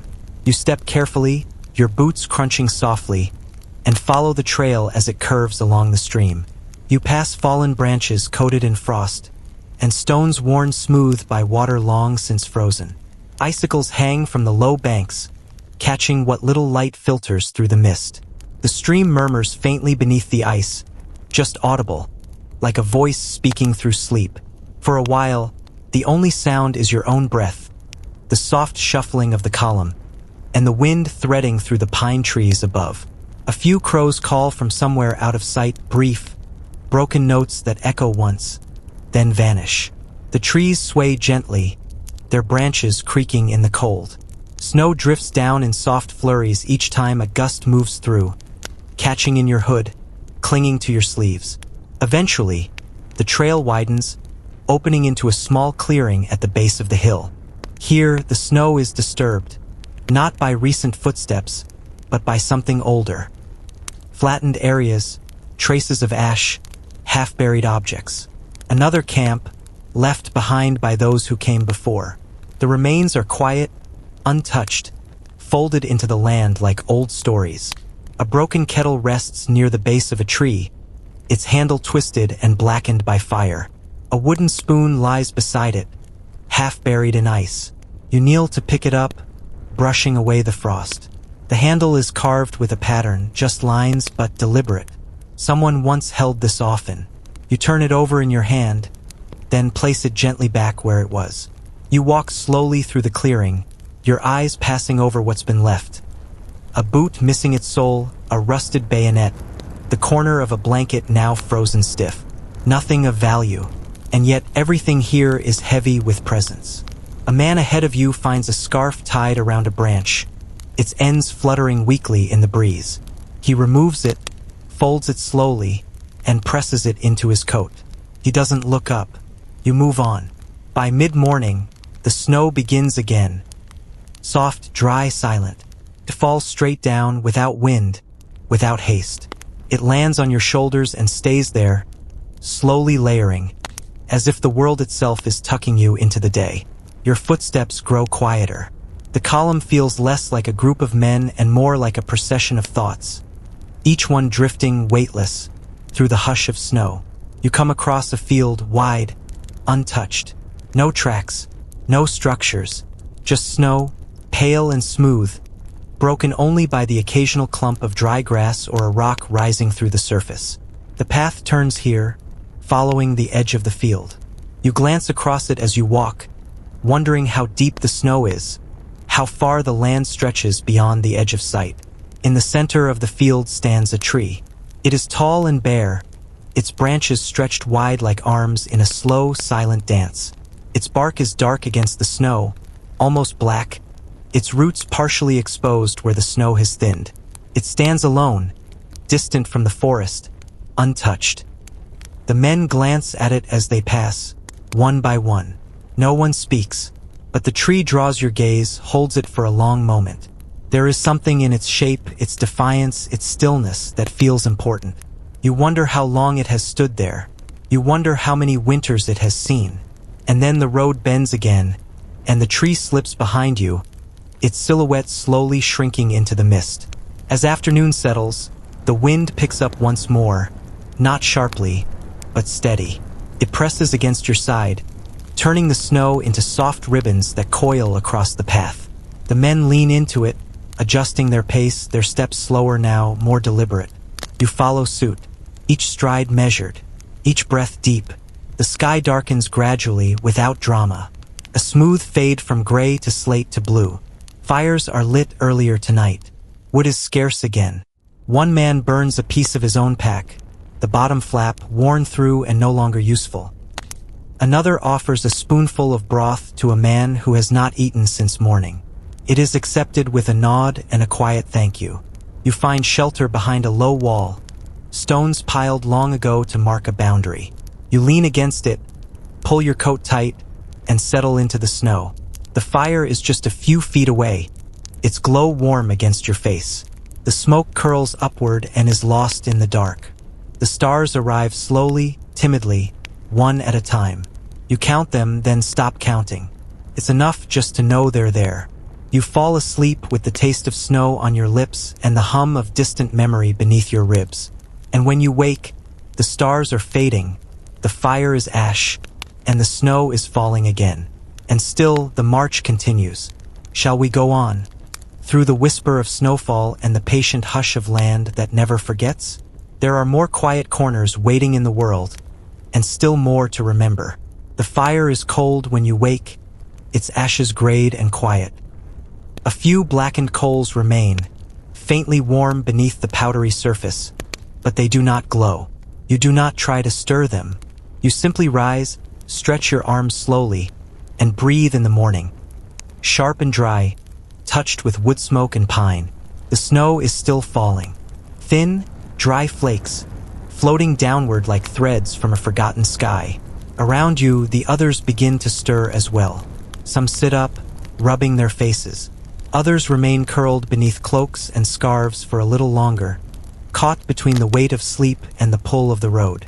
No voices rise above the wind.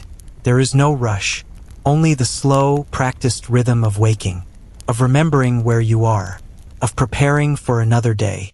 You tie your scarf with numb fingers, adjust your pack, brush frost from your shoulders, and then you walk.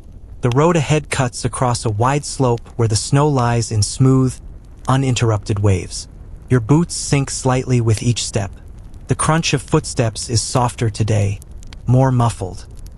The world feels thick with quiet. Even the wind moves in slow spirals, less a force and more a presence, circling gently, brushing across your ears like breath. As you walk, you find your thoughts drifting. Not toward home this time, not toward hunger or cold, but toward something older. A question you can't quite form. A memory you never lived. The land feels heavy with something. History, perhaps. Not the kind in books, but the kind written beneath your feet. Stories without words, etched into the snow by those who walked before. You pass a crooked signpost leaning half-buried in the drift. Its arm points nowhere now. The wood is cracked, the lettering worn to the point of invisibility. Still, someone once placed it there, long ago, believing in direction. You stop beside it for a moment and touch the post with your glove. It leans gently against your weight. Then you move on. The hills rise again, slow and shallow. The path curves with them, weaving like a thread through folds of snow. Pine trees return along the ridge, their limbs heavy with frost. A few drop their burden as the wind passes.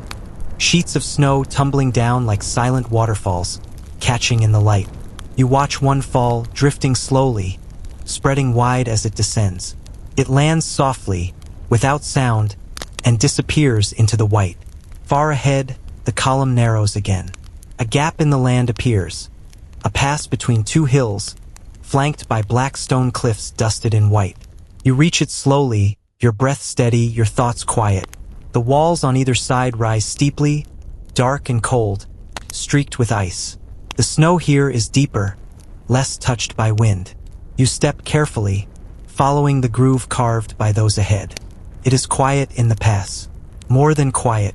The walls seem to press the sound downward, into the snow. You can hear your own breath, your heartbeat, the soft shift of your coat.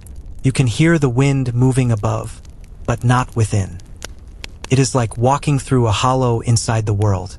A man ahead of you stumbles slightly, He catches himself with one hand on the stone, pauses, then continues. You see his footprints remain for only a few moments before snow begins to fall into them. By the time you reach his steps, they are already softened. At the far end of the pass, the land opens again, this time into a valley deeper than any you've crossed. A river once ran here, long frozen, its course now a flat ribbon of ice beneath layers of snow. A narrow bridge spans it, wooden, narrow, supported by stone piers that rise like shoulders from the banks. The bridge is old, but still whole. The men cross one by one, boots tapping gently against the wood. The boards creak beneath the weight, but hold firm. You follow, stepping carefully, your hand trailing along the rope railing. The ice beneath is dark, glimpsed only in cracks where the snow has blown away. You do not look down for long. You cross. On the other side, a grove of birch trees waits, tall and pale, their trunks smooth and straight as pillars. You enter the grove quietly, your boots sinking into the soft snow between roots. The trees are evenly spaced, their white bark etched with faint marks. Initials, symbols, the scars of old seasons. Someone begins to whistle again. Low, slow, just a few wandering notes. It winds through the trees like smoke. In the center of the grove, a ring of stones sits half buried in the snow. Someone has cleared the middle, revealing a circle of blackened earth. A fire once burned here. Many times, perhaps, you gather near it with others, watching as one man lights a new flame. The smoke curls upward toward the branches, where it vanishes into gray light. You sit close. The warmth spreads slowly, not just through your limbs, but through something deeper. A shared calm, a shared silence. Someone passes around a tin cup filled with melted snow and a hint of something stronger. Brandy, maybe, or memory. You sip and hand it on. Later, a man begins to speak. His voice is soft, almost a whisper.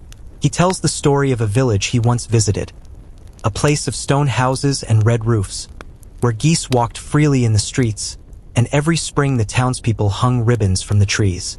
He speaks not as someone remembering, but as someone returning word by word, image by image.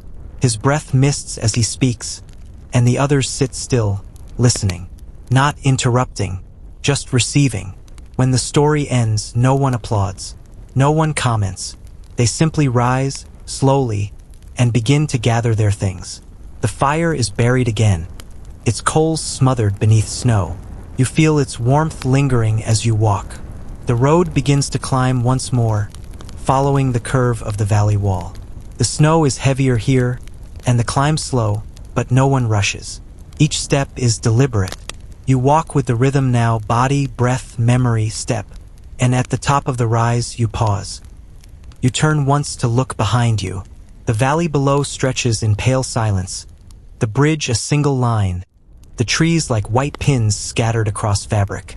The path you came from is already fading, snow falling gently into your footprints.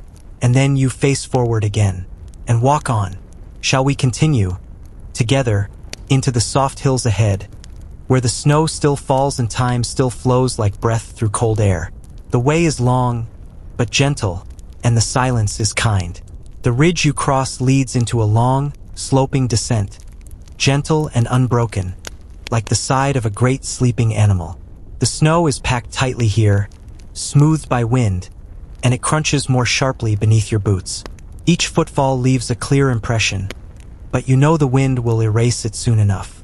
That has become part of the rhythm, walking into a world that forgets your steps almost as quickly as you take them.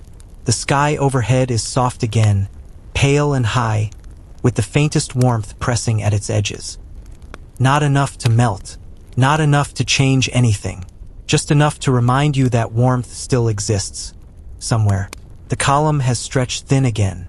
Men walk in smaller clusters now or alone.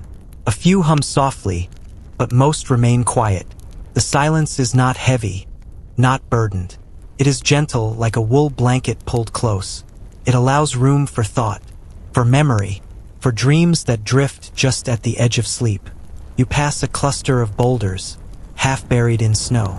On one of them, someone has carved a symbol, a star, or maybe a sun with rays reaching outward. It's not recent. The edges have softened, worn by seasons, but it still catches your eye, and you pause beside it.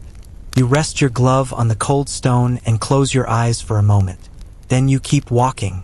As the slope levels out, you enter a wide plain dotted with low shrubs and small trees bowed under the weight of snow. The wind is still now, the air still thick with the soft hiss of snowfall. Your breath hangs visibly in the air, drifting upward in slow spirals before disappearing. A man ahead of you bends down to adjust the laces on his boot. Another stops and waits for him. They speak quietly, just a few words, and then walk on together. That is how most things happen now. Wordless kindness, quiet patience, small gestures that carry the weight of loyalty. Around midday, the trail crosses a narrow stream, its water frozen into delicate ridges, edges frosted in lace-like patterns. A simple plank bridge spans it, 2 boards laid across from stone to stone. You cross carefully, the wood creaking underfoot, your reflection ghostly beneath the ice. Beyond the stream, you come to a place that feels familiar, though you know you have never been here. A grove of trees arranged in a near circle, their trunks spaced evenly, as if planted by careful hands long ago. Snow has gathered in their arms and at their feet, undisturbed. The air feels stiller here, as if time itself slows. The column pauses.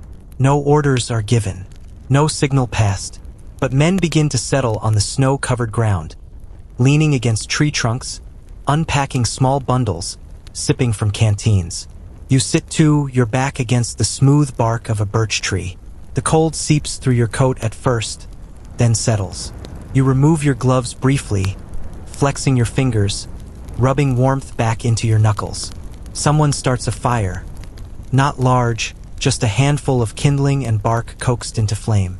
Its light dances softly across faces, revealing hollows in cheeks, the glint of eyes, the subtle smile of someone remembering a warm room, a good meal, a soft voice in the next room. You watch the fire and say nothing.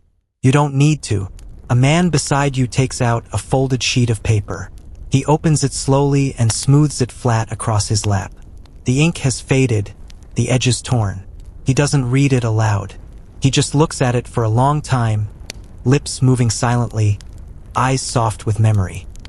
Then he folds it again and tucks it away. Another man reaches into his pack and draws out a harmonica. He holds it gently, as if unsure it will still work. He raises it to his lips and plays, not a full tune, not even a melody, just a few low, breathy notes. The sound is soft, almost broken, but it fills the air like smoke from the fire, rising, curling, disappearing. You close your eyes and listen. When the fire begins to dim, and the men begin to stir again, you rise with them. Your legs are stiff, your back aches, but there is a quiet strength in your steps now. The warmth of rest still clings to your chest. You pull your coat tighter and step back into the snow. The trees thin quickly after the grove. The landscape opens once more into broad, empty fields. The snow here is windswept and smooth, untouched, save for the ribbon of the path ahead. The sun peeks briefly through the clouds, its light pale and gold, casting long, faint shadows behind you. It disappears again within moments, but it was there. You saw it. That is enough. You pass a small hill with a cross standing at its top, simple, wooden, weather-worn. Someone has tied a strip of red cloth to one arm, now faded to rust. You glance up as you pass. No one speaks, but the column moves a little slower as it passes beneath the hill. A few men touch their chests. One bows his head. Then the road continues. The snow begins again, soft, feathery, almost warm in the way it lands on your skin. You tilt your head back and let it touch your cheeks. Collects on your eyelashes, on your collar, on your open palms. You close your eyes for a moment and feel the world press gently around you. And then you keep walking. The day begins to fade once more, slipping toward evening with a sigh. Fires are built, blankets unfolded, packs unpacked and coats shaken free of snow. The wind curls through the trees, whispering through the branches. Someone sings again. This time a lullaby, low and slow, each word stretched out like will pulled across the hearth. You lie beneath the trees, your head resting against your pack, your breath rising in slow clouds above you. You listen to the lullaby as it blends with the wind, and for a moment you forget you are cold. You forget you are marching. You are simply here, present, quiet, still. The fire fades, the stars blink into being, and sleep arrives like snow, slowly, without sound. And when you wake, the march continues. Shall we go on, step by step, across the hush of this forgotten land? There are more quiet moments waiting, and the snow still falls ahead. The morning comes in pieces. First, the light returns, indirect, diffused, a soft bloom along the edges of the sky. Then the sound of movement, boots shifting, cloth rustling, breath rising in the cold. Finally, the body remembers where it is. The ache in the shoulders, the tightness in the calves, the thin crust of frost at the edge of your scarf. You open your eyes slowly. The trees above you are still. The stars are gone. Around you, others stir in the snow. No one speaks. There is no need. The fire has died, but someone gently blows on its core, coaxing out a few coals. A spark. A flicker. You sit up, knees drawn to your chest, and watch as the new flame is fed twigs, then branches, until it grows tall enough to share again. You eat something small, just a piece of stale bread softened in warm water, a crust no longer hard. It doesn't satisfy, but it soothes. Around you, a few men murmur quietly, sharing what they have. A sliver of dried apple, a cube of sugar wrapped in cloth, a scrap of cloth stitched with a name. One man near the fire unwraps a flat stone and places it at the edge of the coals. Slowly, deliberately, he sets a bit of dough atop it, just enough for a few bites. As it cooks, the smell rises, warm, yeasty, faintly sweet. Others gather close. He breaks the bread into pieces, passing them out without a word. You take one. It is warm against your fingers. You eat it slowly. The taste is small but deep. And then the march resumes. Today, the land is open again, wider than before, the horizon drawn out in long, uninterrupted lines. The snow is thinner here, blown into ripples and ridges. The wind moves freely, steady but not cruel. It brushes across your cheeks, tugs at your sleeves, whispers at your ears. You walk through it with your head down, watching the boots ahead of you. Each step presses the cold deeper into your bones, but you keep moving. The rhythm is its own kind of warmth. Somewhere in the distance, you see smoke again. More this time. Not just a campfire, but the faint haze of chimneys, the shape of rooftops. A village. The word passes through the column like a thread. Village. Shelter. Warmth. Not spoken loudly, just breathed. Thought. Hoped. As you draw closer, you see it clearly. A cluster of wooden homes. A barn. A small stone chapel. No soldiers. No gunfire. No signs of battle. Just a quiet place tucked into the folds of the snow. The villagers appear slowly. They do not run. They do not welcome. They watch. From behind fences, through frost-blurred windows, behind partially open doors. Their faces are pale, unreadable. A woman draws a child behind her cloak.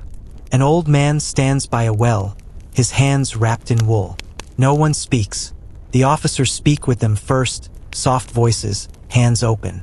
Then slowly, cautiously, the gates open. One by one, the men enter. You are assigned a space in the barn, dry though cold, its floor packed with straw. The roof groans gently above, shifting beneath the weight of snow. The walls smell of hay, of wood, of animals long gone. But it is shelter. It is stillness. It is enough. That evening, you sit near the hearth of one of the homes. A small space, crowded with men, a fire low but steady in the stone fireplace. The room is dim, lit only by flame and a candle resting in a bowl of melted tallow. The furniture is simple. Wooden stools, a rough-hewn table, a chair by the door. The walls are lined with tools, baskets, an old coat hung on a nail. You hold a bowl of soup in your hands, thin but hot. You sip slowly, feeling the heat spread through your chest, your fingers, your throat. You do not ask what's in it. You are grateful. The family that lives here sits quietly at the far end of the room. A man, a woman, 2 children. They do not eat. They do not speak. But they watch. Their eyes are not afraid, only tired. You meet their gaze and nod. The man nods back, just once, then turns his eyes to the fire. That night, you sleep on the floor by the hearth. The heat from the fire is enough to soften the cold in your feet. Your pack becomes a pillow, your coat, a blanket. The sound of breathing surrounds you. Men sleeping, the fire sighing, the wind brushing at the door. You close your eyes and drift. You dream not of home, but of light, of a sky without snow, of a road without cold, of a breeze that smells like grass and sun-warmed stone. It is not a memory, but a wish. It lingers, and when you wake, the house is still. The fire is low. The window glows with morning. Outside, the snow has stopped. The village is quiet again, but the air feels different, not warmer exactly, but lighter. The column gathers in the square. Packs are lifted, scarves tied. The villagers stand at their doors, watching. A boy waves once, shyly. A woman hands a soldier a piece of bread wrapped in cloth. No words, just gestures. You pass through the village and back into the snow. The world opens before you again, broad and white and still. But now, in your coat pocket, there is a piece of cloth-wrapped bread. And in your chest, a small ember of warmth, kindled from fire and silence, and the simplest kind of kindness. Shall we walk on, gently, through this softened morning, where the snow has quieted and the air carries stories not yet told? You leave the village behind in silence, your boots pressing into fresh snow that has not yet learned to carry the weight of men. The roofs of the houses fade from view slowly, tucked gently into the folds of the land, until only the memory of firelight and warm broth remains. The road widens again, stretched across open terrain scattered with low brush and clusters of dark trees, their limbs twisting upward like hands caught mid-prayer. The sky above is soft and flat, a single color from horizon to horizon. Pale gray, neither bright nor dark. Not a sky that speaks, but one that listens. The snow underfoot feels different here, drier, somehow more brittle in its crust. Each step crunches louder, more definite, a kind of punctuation in the long sentence of your march. And yet the sound does not disturb the quiet. Simply joins it, becomes part of it. Step by step, footprint by footprint, the rhythm resumes. The men are quiet today, not solemn, not weary, just still. Each absorbed in their own motion, their own thoughts. The space between them stretches and contracts with the shape of the land. No orders are spoken, no songs are hummed, but something gentle holds the column together. Something unspoken, but deeply felt. In the afternoon, you pass the wreckage of a cart buried to its axle in ice. Its wheels have snapped, its frame collapsed inward, broken boards jutting into the air like ribs. Snow has drifted over it, smoothing the splinters, softening the violence of its fall. You walk past slowly, your hand brushing its edge. There is no need to stop. The cart is not useful now, but it remains, like so much else here, not for use but for memory. Farther down the road, a field of standing stones appears, tall, irregular, covered in frost. Not a cemetery, but older, much older. Markers from another time. They rise from the snow like thoughts emerging from sleep, weather-worn and lichen-covered. You pause among them, stepping carefully between their shadows. Each one faces a different direction. Each one listens to a different part of the sky. One stone bears a carving, simple, geometric, and partly buried. You kneel to see it more clearly, brushing away the snow with a gloved hand. The symbol is faint, a cross within a circle, lines radiating outward like light or memory. You press your palm to the cold stone and close your eyes. For a moment, there is no war, no hunger, no boots or march, just the quiet companionship of something older than all of it. Then you rise and walk on. Evening approaches slowly, as it always does now, without fanfare or color. just a gradual dimming, like a fire being banked for the night. The air grows colder, and the snow begins to fall again, soft, dry, like dust shaken from an old curtain. It clings to your sleeves, settles into your collar, melts against your cheeks. You let it. You do not brush it away. The men begin to slow. Packs are lowered. Fires are kindled. Some in the open, some beneath branches, some in the shelter of low stone walls long forgotten by mapmakers. You find a hollow beneath a tree, where the snow has piled in a curve that blocks the wind. You sit, remove your gloves, and rub your hands together until the ache fades. A soldier nearby removes his coat and shakes it free of snow. Beneath it, a scarf stitched with flowers peeks out, embroidered, handmade. He catches your eye, then tucks it back beneath his shirt. You nod and say nothing. Someone begins to tell a story, low and slow, his voice rough with cold. Not a tale of battle, nor one of kings. Just a story of a river in summer, and the boat his father made, and how it would creak with every turn of the oars. He speaks of dragonflies, of frogs, of the sound of reeds brushing the hull. You listen, not for the plot, but for the tone, for the shape of home carried in the breath of a man far from it. When he finishes, another man speaks, then another, not to top the story before, not to impress, but to offer something of their own. A memory, a dream, a room with cracked tiles, a courtyard that smelled of olives, a market where the baker whistled the same tune every morning. The fire crackles softly, the snow falls, and the night gathers around these stories like a quilt. You lie back in the snow, your coat drawn tight, your scarf pulled high, your hat low over your brow. Your feet are tucked beneath your pack, your hands folded over your chest.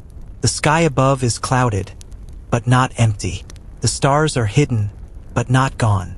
You close your eyes and breathe slowly. And in your breath, you carry the rhythm of the road.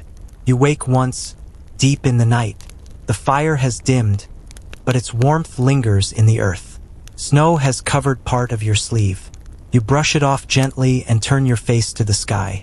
Then you sleep again. And when morning comes, it is soft. No horns, no orders. Just snow light through the trees. Just the sound of footsteps beginning again. The morning unfolds like parchment. Slowly, with care, and without a sound. You wake not to noise, but to stillness. The hush of falling snow. The breath of nearby men rising in soft white plumes. The gentle shift of cloth, of limbs stirred from sleep. It is the kind of morning that holds you gently in place before allowing you to rise. You sit up carefully, brushing snow from your coat. Your breath curls upward, faint and steady. The fire has died again, leaving behind a blackened ring of coals tucked beneath a light crust of frost. You do not mind. You are used to waking cold now. The body protests, but the mind accepts. The others begin to rise as well. Boots are pulled on, scarves tied, small bundles unwrapped for a bite of frozen bread or a sip of melted snow. A few men stretch stiffly, murmuring to themselves or to no one. The world begins again, not with noise or hurry, but with quiet persistence, step by step, breath by breath. Today, the sky remains low and pale, the snow fine and dry. It falls not in flakes, but in a soft dusting, like flour sifted from the hands of an invisible baker.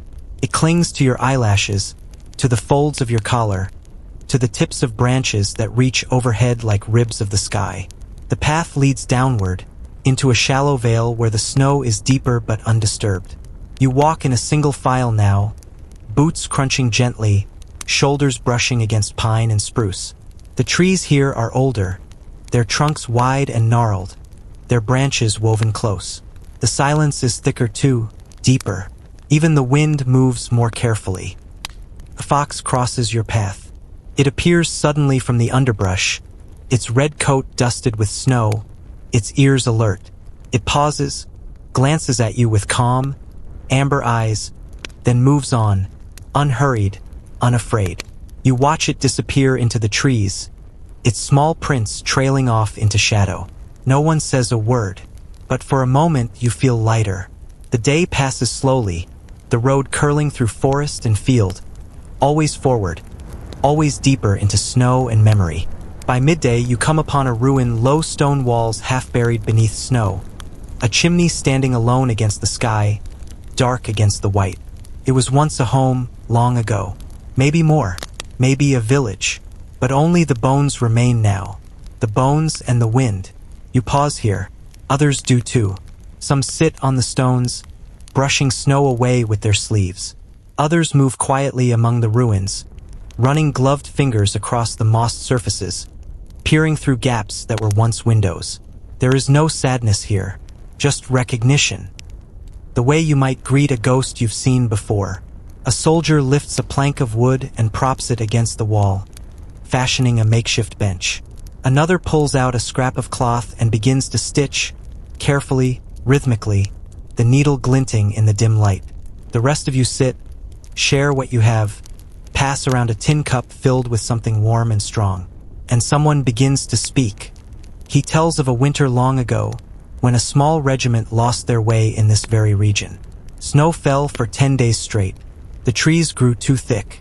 They burned their sleds for firewood, boiled leather for soup, hollowed tree trunks to sleep in. One by one, they vanished into the snow. But 2 men survived, brothers, they say, and lived to tell the tale. Or so the story goes. You listen, the fire crackling nearby, your legs tucked beneath you, your back against a stone wall older than the memory itself. And you wonder not just about the brothers or the soldiers, but about all the unnamed. All the footprints lost in the snow, the words never spoken aloud, the letters never sent, the faces remembered only in dreams. When the fire begins to fade, you rise. You brush the ashes from your coat, tighten your scarf, and step forward again. The snow deepens as the afternoon grows late. The trees thin once more, revealing a wide expanse of open land. Hills stretch out in gentle rolls, blanketed in snow so smooth it looks untouched. The sky glows with a faint golden haze, a sun hidden behind gauze. It is not warm, but it is beautiful. You walk now with more space between you and the others, your thoughts drifting like mist. You remember your name, your village, a dog that once followed you through the fields, a song your mother used to hum while peeling potatoes. These things return not in vivid flashes, but in slow waves, gentle, reassuring, like a blanket being folded over your shoulders. At the top of a hill, you pause. Below you, the path curves again, winding between low fences and wind-shaped trees. Far in the distance, a cluster of rooftops glints in the pale light. Another village, or maybe just the memory of one. The others begin to catch up, standing beside you in silence. Together, you look down at the path. You breathe in the cold air, and without a word, you begin your descent. Evening is near.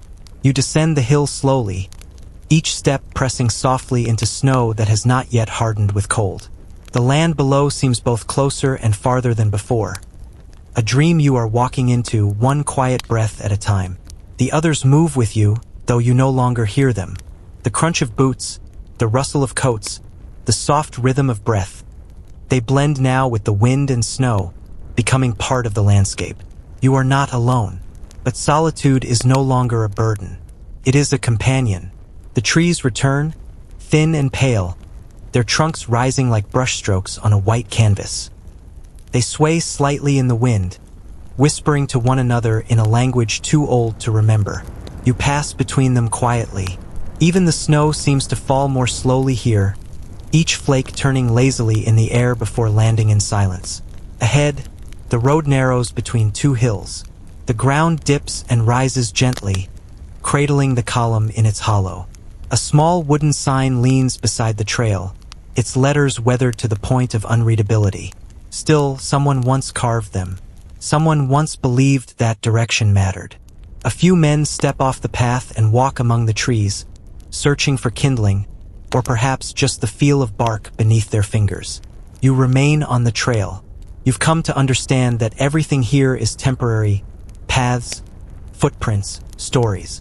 But walking is not about permanence. It is about presence. In the late afternoon, you reach a clearing. It is not marked. It is not planned. But it is perfect. A circle of stones, low and moss-covered, half buried in snow. A grove of trees arched slightly inward, as if leaning to listen. And in the center, a bare patch of ground where snow has melted slightly from the warmth of sunlight pressed through branches. You stop here. The others do too. No one says why. No one needs to. A fire is built again. Slowly, patiently, from dry bark and the smallest twigs. The flame rises, flickers, then steadies. Around it, men sit down, not just from fatigue, but from something gentler. A need to rest not only the body, but the mind. You sit near the edge, watching the smoke curl into the branches above. The light is different here, softer, less gray. The snow glows faintly, as if lit from within. You take off your gloves, lay them beside you, and warm your palms near the fire. The heat sinks into your skin, then your bones. A man begins to hum, a slow tune, familiar and nameless. Another joins him. No words, just a gentle rise and fall, like a lullaby carried on the breath. You close your eyes, and the sound wraps around you like a shawl. Someone pulls a flask from his coat, lifts it briefly to the air, then drinks. He passes it along. You take a sip.